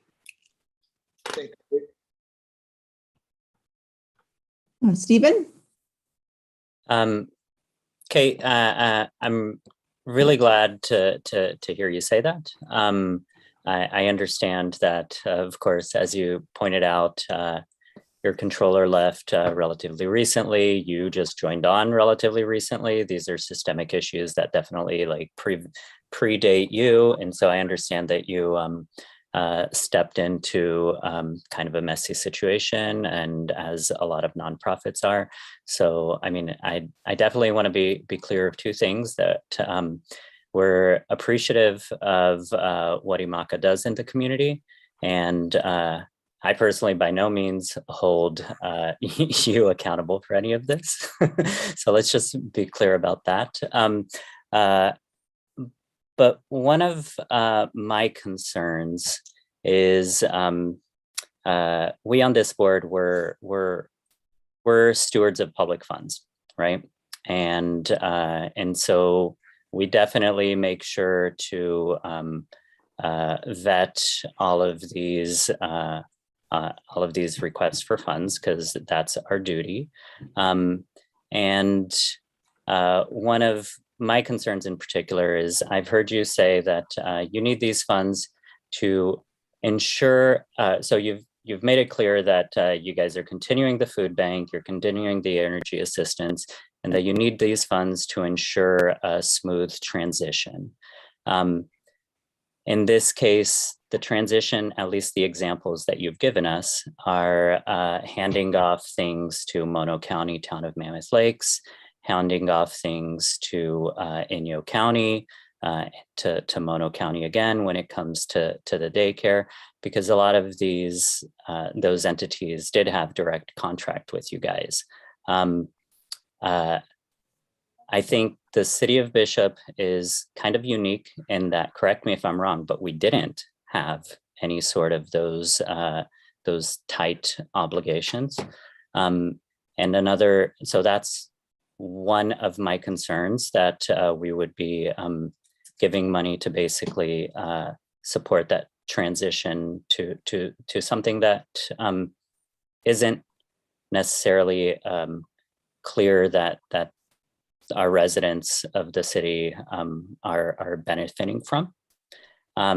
So that's one concern. And the other concern I have is I understand from a standpoint of equity that you're asking these 4 agencies to contribute equally, but the reality is that they're not equal. The City of Bishop's budget is 4 times smaller than the town of Mammoth Lakes. It's 12 times smaller than Inyo County and Mono County, each of them respectively. And so this request for 100,000 seems like a large ask from the small entity to support a transition of programs that the large entities are benefiting from. And so, yeah, I kind of wanted to hear your thoughts on, to assuage my concerns there. Can I say something? Sure. Go ahead, Kate. Oh, sorry. No, I apologize. You know, I agree. 100,000 is definitely beyond our means. And I think IMACA is an organization that helps the neediest of people. They've been helping families, as Kate mentioned, through the pandemic. They are at the table when we have homelessness conversations. They are there for the people that cannot advocate for themselves. And, you know, it's a blessing that we have an organization like this in our community.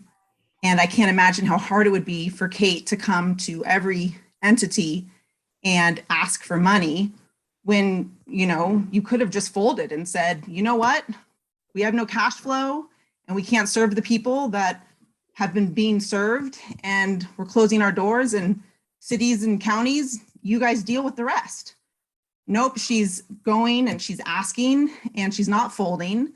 And I'm sure mistakes were made. I'm sure they bit off more they can chew. But when the fairgrounds had an issue, we stepped up and we gave them money.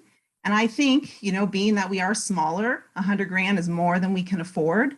But I think 25,000 would be a reasonable amount that we could give to IMACA to help them, you know, get through this time and hopefully continue to hand off the program seamlessly and to continue to serve our most needy constituents. And then, you know, see where we can partner in the future.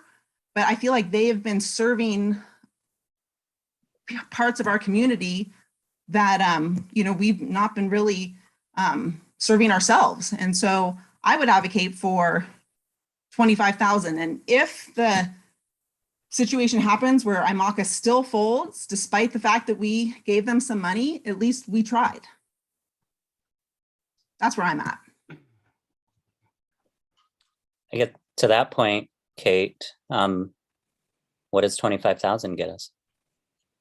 25,000 gets you a lot. I will certainly be the first to acknowledge that you absolutely have a fair point in terms of the size of the budget differs between the 4 entities that we went for an ask. Given, frankly, the crisis mode we were in, it was just the cleanest, easiest way to split as we were moving fast, but point very much taken. Given the you know, differences in the sizes of the budgets, IMACA can give what, if this council feels it is appropriate to send some money our way, we will put any amount of money to good use, whether it is $10 or $25,000 or $100,000 or anywhere in between, we can put it to good use. I would just, again, kind of working in reverse order, thank you, I am new, I appreciate your kind words. I'm IMACA's ED now, so send the challenges my way. The only way we are going to come out of this stronger and better and more stabilized and continuing to be a strong community action agency and not-for-profit in the community is if we tackle the tough questions and tackle them publicly and really have a transparent process for what this looks like.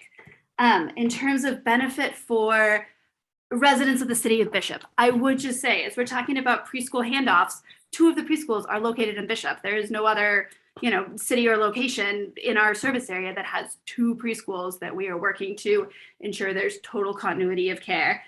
We've got a lot of food bank residents, you know, 125 families who come to Bishop Distribution. Big picture, that's, you know, larger than any other distribution site we've got. Thinking about, you know, a lot of the housing and homelessness services we're going to transfer. 3 out of the 4 transitional housing units that IMACA runs are in Bishop. We serve a lot of people with rapid rehousing and case management and, the full scope of housing and homelessness services, the street outreach, the emergency shelter. We have, more residents in emergency shelter in Bishop hotels than we do in Mammoth. So we do have a real concentration of IMACA services that I would say are going to the direct benefit of Bishop residents. That doesn't necessarily directly align, as you said, with kind of overall budgets and how the ask went down. But I would just kind of put out on the table, I do think there's a really strong benefit to City of Bishop residents from the programs that IMACA runs. There's no doubt about that, for sure. Hey, can I add on, and I'm sorry, Councilman Ellis and Kong, I don't want to cut you off, but while we're on this this subject. And so I know that Mono County kind of essentially passed a resolution to offer funds with some, contingencies. This has to be done and that needs to be done. Is it possible that if the city were able to provide 25,000, that it could be essentially earmarked to the food bank program? I'm just making up examples that you and I could work through that could assure our not ratepayers, but the citizens of Bishop, that we're not just throwing money out hoping something will work, that we're actually, because we run our entire budget that way, that we spend our money very frugally. And it's just a thought is, can we earmark money to go to certain programs that we know will be there and will serve the Bishop area residents? From my perspective, and I realize this is a council decision, whatever conditions the council would see to put on the monies are conditions that we will follow. For the town of Mammoth Lakes, I believe there was some language that said, as a general rule, we want this money to focus on benefit for the residents of Mammoth Lakes. Seems very appropriate. IMACA will happily comply with that. So, if there were we want to use the money for these specific uses or in this context, or to put conditions, parameters, whatever you want to call it, contingencies, absolutely. We, at IMACA will happily play by whatever rules this council thinks are most appropriate if there is a funding allocation. Thank you. Sorry to cut everybody off. Karen?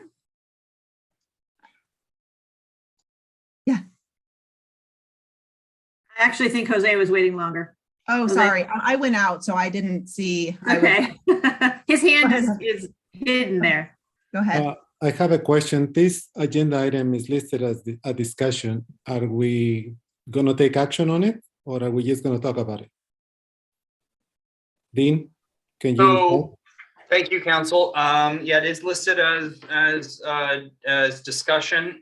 I think that the direction could be in a number of different avenues. You could give direction to your city administrator to meet and confer with Kate and with IMACA on certain terms and proposals to bring it back, or you could provide a range as to what you were comfortable with or an amount that you were comfortable with and give direction to staff to negotiate those terms. So there's a host of options here, but you're not going to be taking a vote at this point, given the way that it has been agendized. And so I think the council needs to come to, council can come to a majority consensus as to what direction they would like staff and Destin to go with and to negotiate with IMACA moving forward. Thank you. Karen? So Kate, a few more questions and concerns on my part. Like everybody else, I think IMACA has been doing great work in town forever. And I guess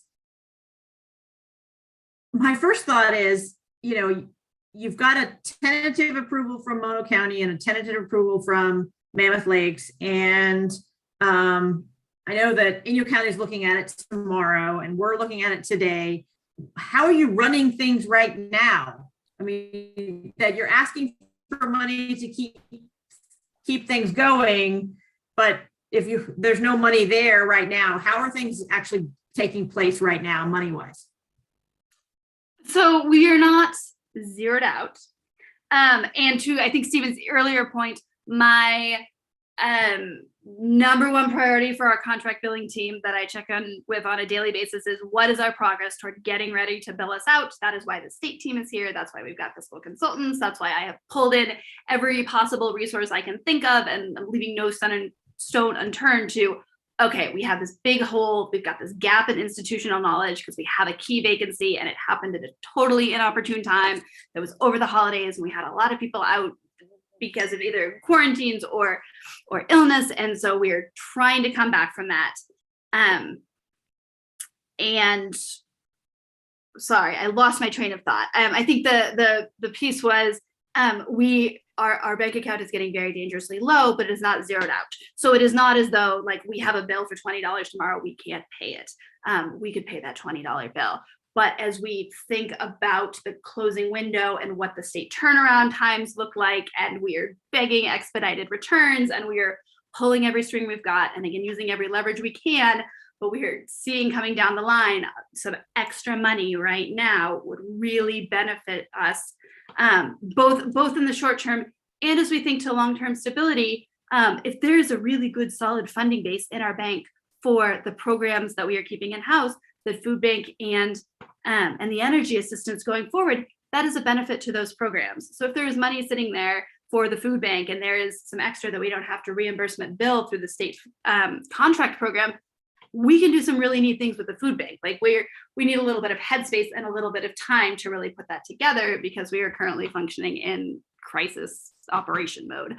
But as we start to think to the future, if we do not, IMACA will not spend money unnecessarily. And so if it turns out that there is, funding coming in the door, we're making 4 asks. We didn't know if we were going to get, full funding from 4 entities or no money at all. We put the ask out the door. We are reassessing on like a daily and weekly basis. What do our finances look like? What strings are attached to the money? What can we use it for? When is it coming? All of those questions are, things that we're looking at assessing regularly. And so if at the end of the day, when IMACA pulls through this and we are looking to the future and there's a good amount of money in the bank, we will put it to good use for programs, right? Like they're for energy assistance and for the food bank, and then thinking maybe more long-term to, does IMACA size back up slowly but surely, or do we stay exactly at the 2 program size? Time will tell. We can reassess that when we get there. But it's a long-winded way to say that the funding will be put to good use, even if it doesn't have a necessary spending next week. And with all the moving pieces, we're leaving a lot there. There's so many balls up in the air right now that any one of them getting missed would be a real problem for us, which is why we're casting a really wide net. So I guess my thought process on this is that, if you have money coming in, hopefully from Mammoth and Mono County in a relatively short order, and you have a certain amount you need to run things for X amount of time, it might, if we're hesitating at all to be giving you guys some money, maybe the thought process is you put us to the side for right now.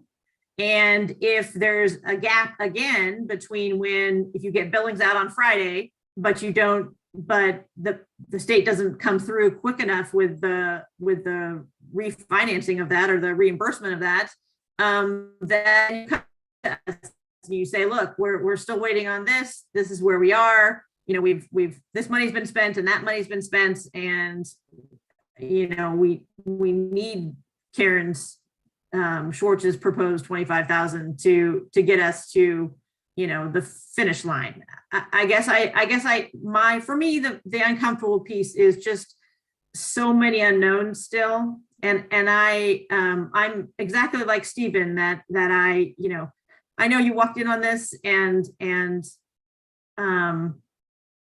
there's no real blame to go around. It would be easier if we could point our finger and blame at somebody, but the idea that for me, there's just too many unknowns. So I've had people ask me, why don't they sell their buildings? And why don't they sell their vans? And why don't they do this? And why are they asking you guys for money prior to those steps being taken place? And I realize you are in, juggling 7,000 balls in the air at one time.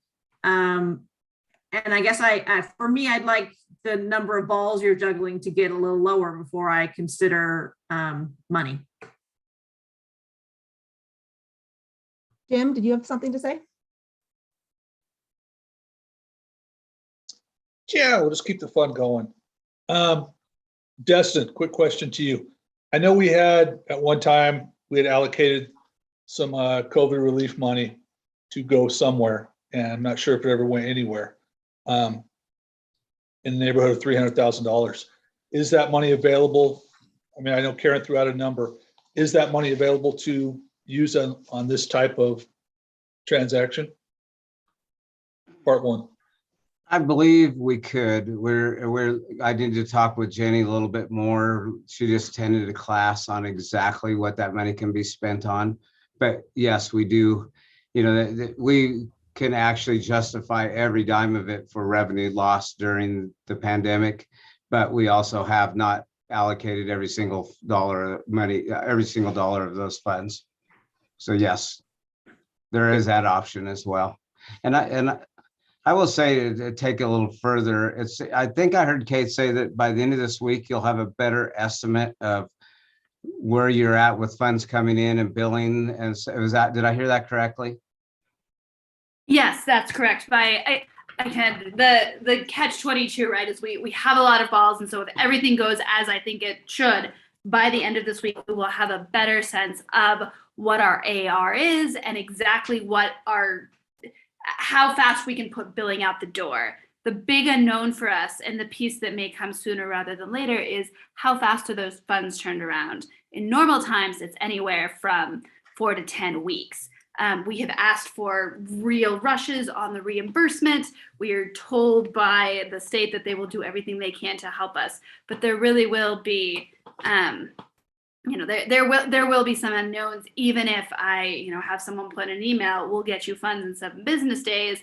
I'll believe it when I see it. There's just a lot of steps in terms of us getting the money and having it, available for the expenses that we have on a day-to-day basis. Even if I've got a really clear plan and, a concrete timeline on paper, it just won't necessarily play, almost inherently, it won't necessarily play out how I have it down. So yes, a long-winded answer. I should have a lot more information by the end of this week, but that does not necessarily mean we're going to have like a crystal clear timeline for what all of our financial future really looks like. Okay. So, Kate, can I just say something real quick, Jim? Sure. And Kate, that was kind of my point, is that if what you said is correct, by April 4th, all of your childcare people will be owned by different people. So your payroll will be drastically different. And hopefully also by April 4th, you will have, you'll know where those billings are going, or maybe they'll all be out in the mail and you'll have some sort of promise. And I guess for me, it just feels like that would be a much more information-filled time for us to decide about money. Jim? All right, Kate, last part. What is your fiscal year? And to kind of touch on to Karen Kong's part, I mean, you thought you heard my thoughts earlier. I'm kind of concerned about just a bunch of unknowns. I know that you came in, kind of got dropped into a puddle of mud and maybe don't know everything. But first off, what's your fiscal year? Was there a budget? Do you even know a budget? Does your board approve a budget? I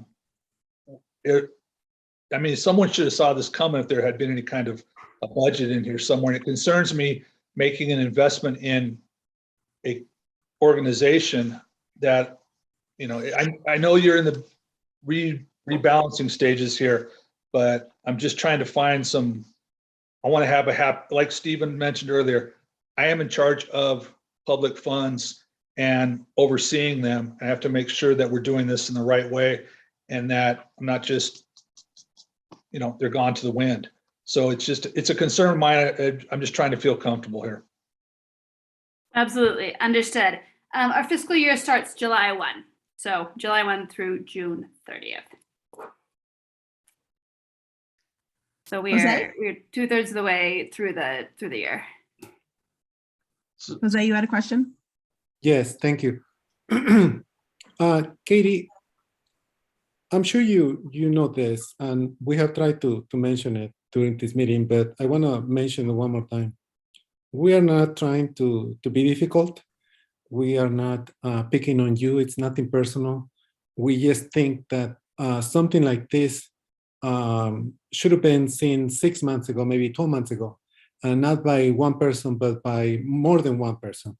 Yes, IMACA grew so big that it became difficult to manage all of these grants, all of these programs, all of this billing. And I don't know you personally, so you've been at IMACA 6 months, but I don't know if before that you were already living in Bishop or not. But it is very difficult to find qualified workers for any position to come to Bishop if they're not already here. What some local entities here in Bishop and in Yolomo County, what we have done, it's outsourcing our billing, because there are billing companies out there that can do this work so much faster, and maybe for an equal or less amount of money as it will take you to run it in-house. And given the fact that you are looking for a controller, you are short of staff, with overturn, you lose that institutional knowledge. Outsourcing may be even a way of the future, immediate or in the long term, but a way of going with such a complex billing as IMACA has been handling. And maybe 50% will go away, but still, it will be difficult to manage, I don't know, 10 different grants for 2 or 3 different programs that you be running. So just wanted to mention that. It's nothing personal. We're not mean people that we nickel and dime everybody. It's just that our budget cannot be compared with Town of Mammoth Lakes, Inyo, and Mono County. It cannot be. And that's why we're asking all these questions. We're expressing our concerns. That's all. Stephen? Thank you. Kate, I'm sorry, my internet dropped out a little bit when Jim was asking questions, and maybe I missed the answer. So your fiscal year starts July 1st, and then it dropped out. Did you cover what your yearly operating budget is that the board approves? So IMACA in a general year has about $4 million of expenses. There has been an increase in funding during COVID times.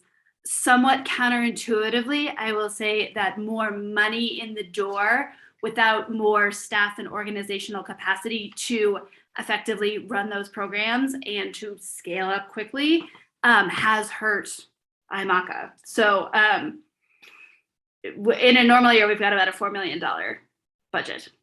That your board approves ahead of time? I assume so. I haven't actually had a fiscal year approved. Oh, 'cause it's 6 months, yeah, so, good point. Because you just started 6 months ago. Okay. Yes.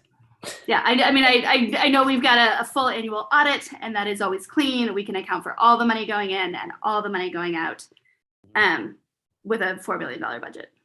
So, I mean, I think the reality is that obviously the way this was agendized, that we can't commit funds at this point. And so the earliest that we could commit any funds would be in 2 weeks' time, when I think you will have a much clearer picture of what the outstanding, your outstanding reimbursements would be, and what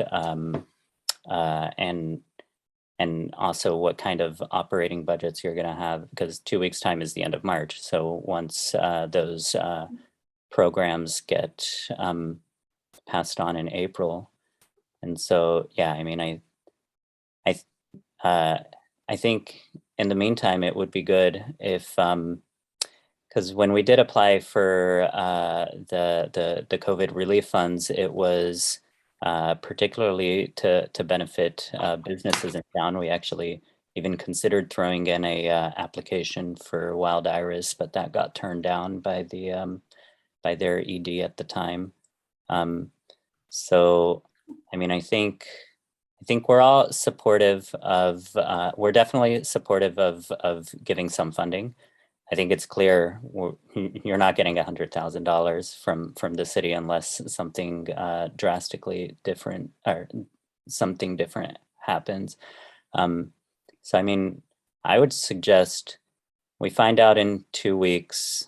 We come back with more of an action item, and in the meantime, we have city staff look at what are the stipulations for that particular COVID relief funding, what are on them, i.e., can we use that for this particular purpose? And on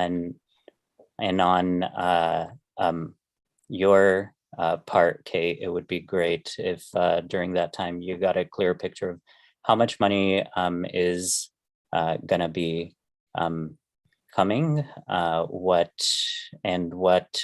your reduced operating budget is going to be in the future.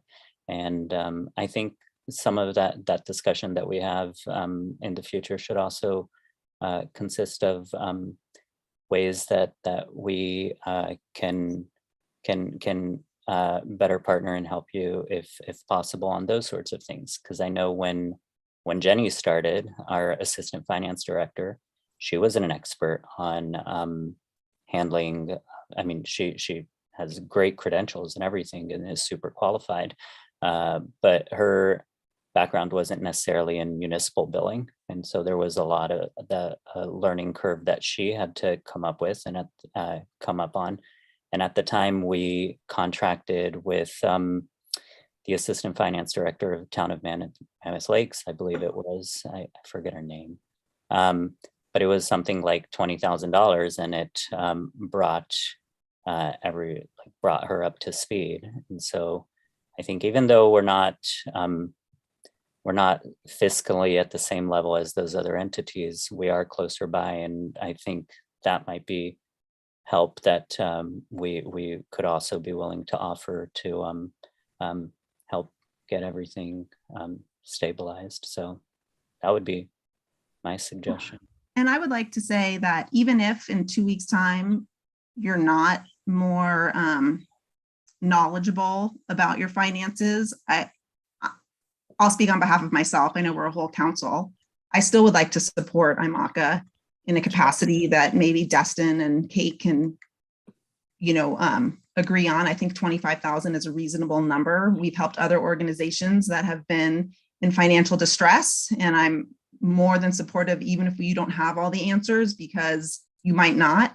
And even if COVID funding isn't a source that we can give you, I know we have $25,000 out of our general fund that I think our constituents would be more than happy to see that their taxpayer dollars are going to the neediest people who cannot advocate for themselves in our community. And so I wouldn't, if you don't have your ducks in a row at that point, because of all these unforeseen circumstances, I still think that we should have an agenda item that talks about giving you some money. Sure, I agree with that. But there is, of course, the double-edged sword that, like, if you have no more information in 2 weeks, that doesn't give us confidence.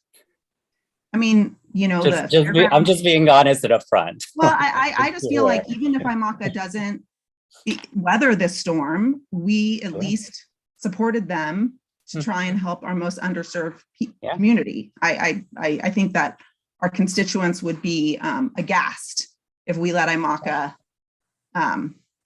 go under without doing everything we could to help them. Destin?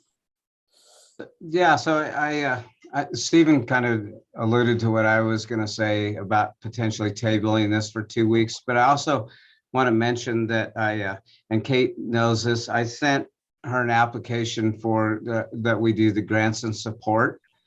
There's about $17,000 there roughly that has not been allocated this year in our grants and support. So that's an avenue if the council's looking for funding that could go that direction. That's basically designed for this type of thing. And I think it's an avenue that we could, it wouldn't be changing anything we've done in the past, and there is funding still there. We had 12,000, and then one of the grants, I think the Poets Association, or I can't remember the exact name, but they gave theirs back because they couldn't meet their commitment this year. So there is an avenue also that we have money without getting into the COVID money and pushing the rules to see if we can or can't do that appropriately. So if I'm hearing clearly with council that we could bring this back in 2 weeks, have those options. Kate, if you could fill out that application for grants of support, and then we bring this back, and hopefully, Kate, will have more numbers to present us at that time.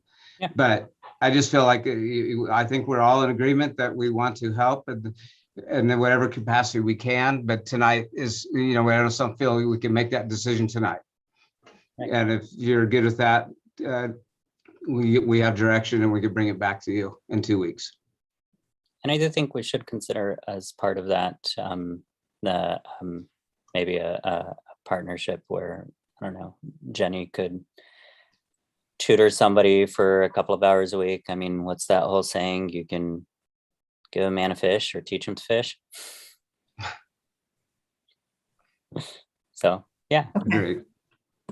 All right, so staff has enough direction. Kate, thank you so much for your time and answering all these really hard questions. I really, really appreciate you advocating for all the people that you serve. And thank you so much for coming and asking the City of Bishop for some assistance.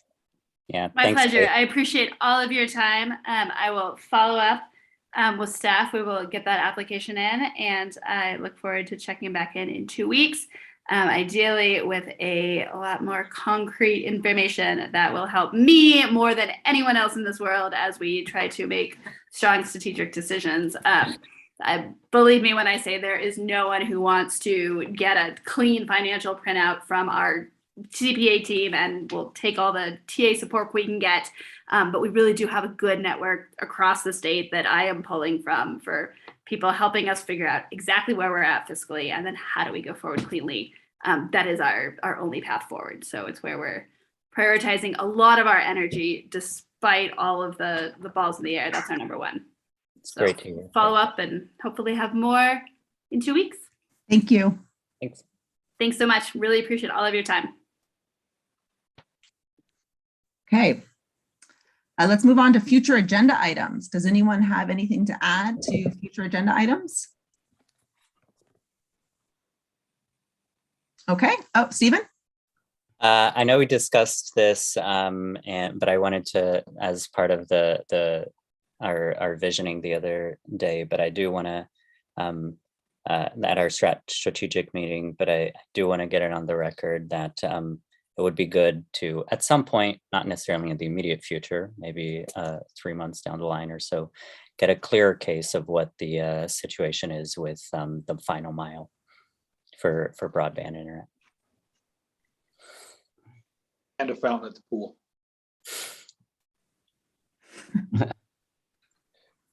Okay. All right. Madam Mayor, may yes. I interject here? So I wanted to add that I think in our changing of things, when we went to the paper reports for department head reports, our intentions were to have the department head reports be verbal on the first meeting of each month. And with strategic planning and all that, I just missed that it did not get on the agenda. So the one thing so in the future, you'll see that in the future agendas as verbal on the first meeting and written on the second. But I think I had one important thing I wanted to bring up was our audio visual upgrades will be done by the 26th or 5th of May, or not May, I'm sorry, March. So we have the potential of having our first in-person meeting then. And I just wanted to council to weigh in, everybody here, how if that is acceptable to the entire group. Yep. And with that note, I'll say that Jose will be. No. You're not? No, I had planned a trip that falls that week of the last meeting of the month. I'll be out of the country basically, I was planning on joining the meeting via Zoom. You can attend a Uh, meeting out of the country, right, Dean? I'm waiting for him to decide. Sorry, so under the current emergency suspension of the rules, the location of a council member could be virtually pretty much anywhere. We could get into technical details, but under the current suspension, I'd be happy to host a council member via Zoom under the emergency suspensions. Never mind. Thank you. Having said that, I would love to be present during our first in-person meeting at the council chambers. So if you don't mind me asking to have our first in-person meeting in April. I think the request is reasonable if, I mean, I'm okay with that. Anyone else have an opinion? I can wait for 2 more weeks to throw this computer against the wall. I'll be fine. Thank you, Jim. Thank you, Karen. Everybody, thank you. All right. Thank you all. That will work good. And I was going to say, Jose, you were going to New Mexico, wasn't it? Now, that's another country. New Mexico, from Arizona and over, it's other country. Okay, great. Any other future agenda items? All right, then let's do council and committee reports. Jim Ellis. I think I have absolutely nothing other than nothing. Okay. Stephen Mahubi? 2 things. With regards to meetings, it's been commissions, and committees, it's been relatively quiet. But I really wanted to take the opportunity to thank the city staff for all of their hard work on the strategic planning meeting. I think it by far was the most productive one that we've ever had. It was directly a result of all your due diligence. And I like that. I think it's great that we're all on the same page of what we'll be pursuing, and really looking forward to implementing it. So that was one thing. And then the other thing, I wanted to read an email that I got with the subject Omnibus Project. I'm writing to let you know the good news that the City of Bishop Streets and Sidewalk Improvements Project that we had submitted an appropriations request for was funded in the Omnibus bill that passed the House last night to a tune of $1 million. Woo! Given this is the first time these kind of projects are being funded in a long time, we're not completely sure how quickly funds will be dispersed, but we will certainly be in touch when we learn anything pertinent for you. Please let me know if you have any questions. Hope you have a good rest of the week. And this was from the legislative director from Congressman Obernoth's office. Woohoo! That's great So, news. That's the Lagoon Warren Street. So yeah, Nice. Good. that's all I got. Jose? I attended the Chamber Board meeting on March 9th. They presented a mid-year report that included a successful social media campaign, of course, promoting Bishop. They are also promoting Bishop and the whole Eastern Sierra in the California Visitor Guide, a lot of other magazines, and they're working on an app that is going to have several useful functions. They're also working on visitors data, getting more information on where our visitors are going, how many days are staying, where they're spending their money, and things like that. Also, the strategic planning meeting, I had helped over the weekend at the Trout Derby along with Dean and others. It was a great event. It was nice to see people coming from all over California and from several different states in the country coming to fish our lakes, our creeks. And as some of you, I attended the Business Resource Center public meeting this evening. It's great to see that project going. So as they say, it's about people connecting with each other. It's nice to see that in our community. That's all. Thanks, Jose. Karen? So I was thrilled to go to the firefighter awards ceremony the other night, and you know, I don't like to speak in public much, and so I didn't say anything, but I really wanted to really honor the firefighters this year, especially because you know, in October we had that horrific accident on the river, and so many of our volunteers knew those families personally, and they, you know, took all that tragedy in for the rest of us who, so that we didn't have to experience it, and they continue to do their jobs admirably. I can't say it, and they really truly, you know, in my mind, showed how heroes should act. And I wanted to say it at the thing, but we were all having such a good time. I didn't want to bring it down by bringing up something that was so sad for all of us. So I just wanted to say thanks to Joe and to the volunteers who came upon that tragedy and like I said, really helped out the families and I imagine are still dealing with some of the aftermath of how that felt to them. On another note, we had an OVGA meeting this last week, and we are passing our budget for our next fiscal year in April, and then we're going to go down to probably 3 meetings a year. No money request from the OVGA for the city or anyone else for the next fiscal year. That's all I got. Thank you. I attended the ESSRP meeting, and it was a good collaborative meeting with all the local agencies in the area. And I would like to echo Stephen's thankfulness of the staff for our strategic planning meeting. I think one of my favorite quotes of the night was Dustin telling me that Jim said if he was going to be given any dots, he was leaving. So I appreciated the no sticky dots. It was just really well thought out. It was well planned, and I felt it was like very, very productive. So thank you. I did a tour with Jose of the community garden in anticipation of their grant application. And it was freezing out there, but it was still a very, very beautiful tour. And I think it's just an amazing asset to our park to have that community garden.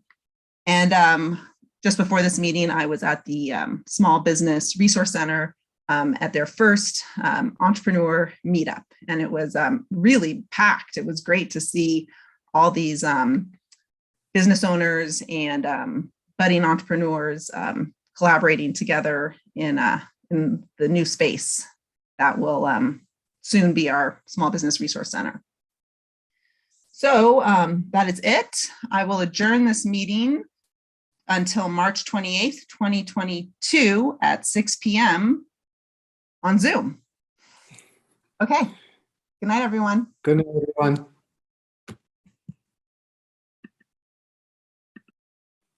Happy Pi Day.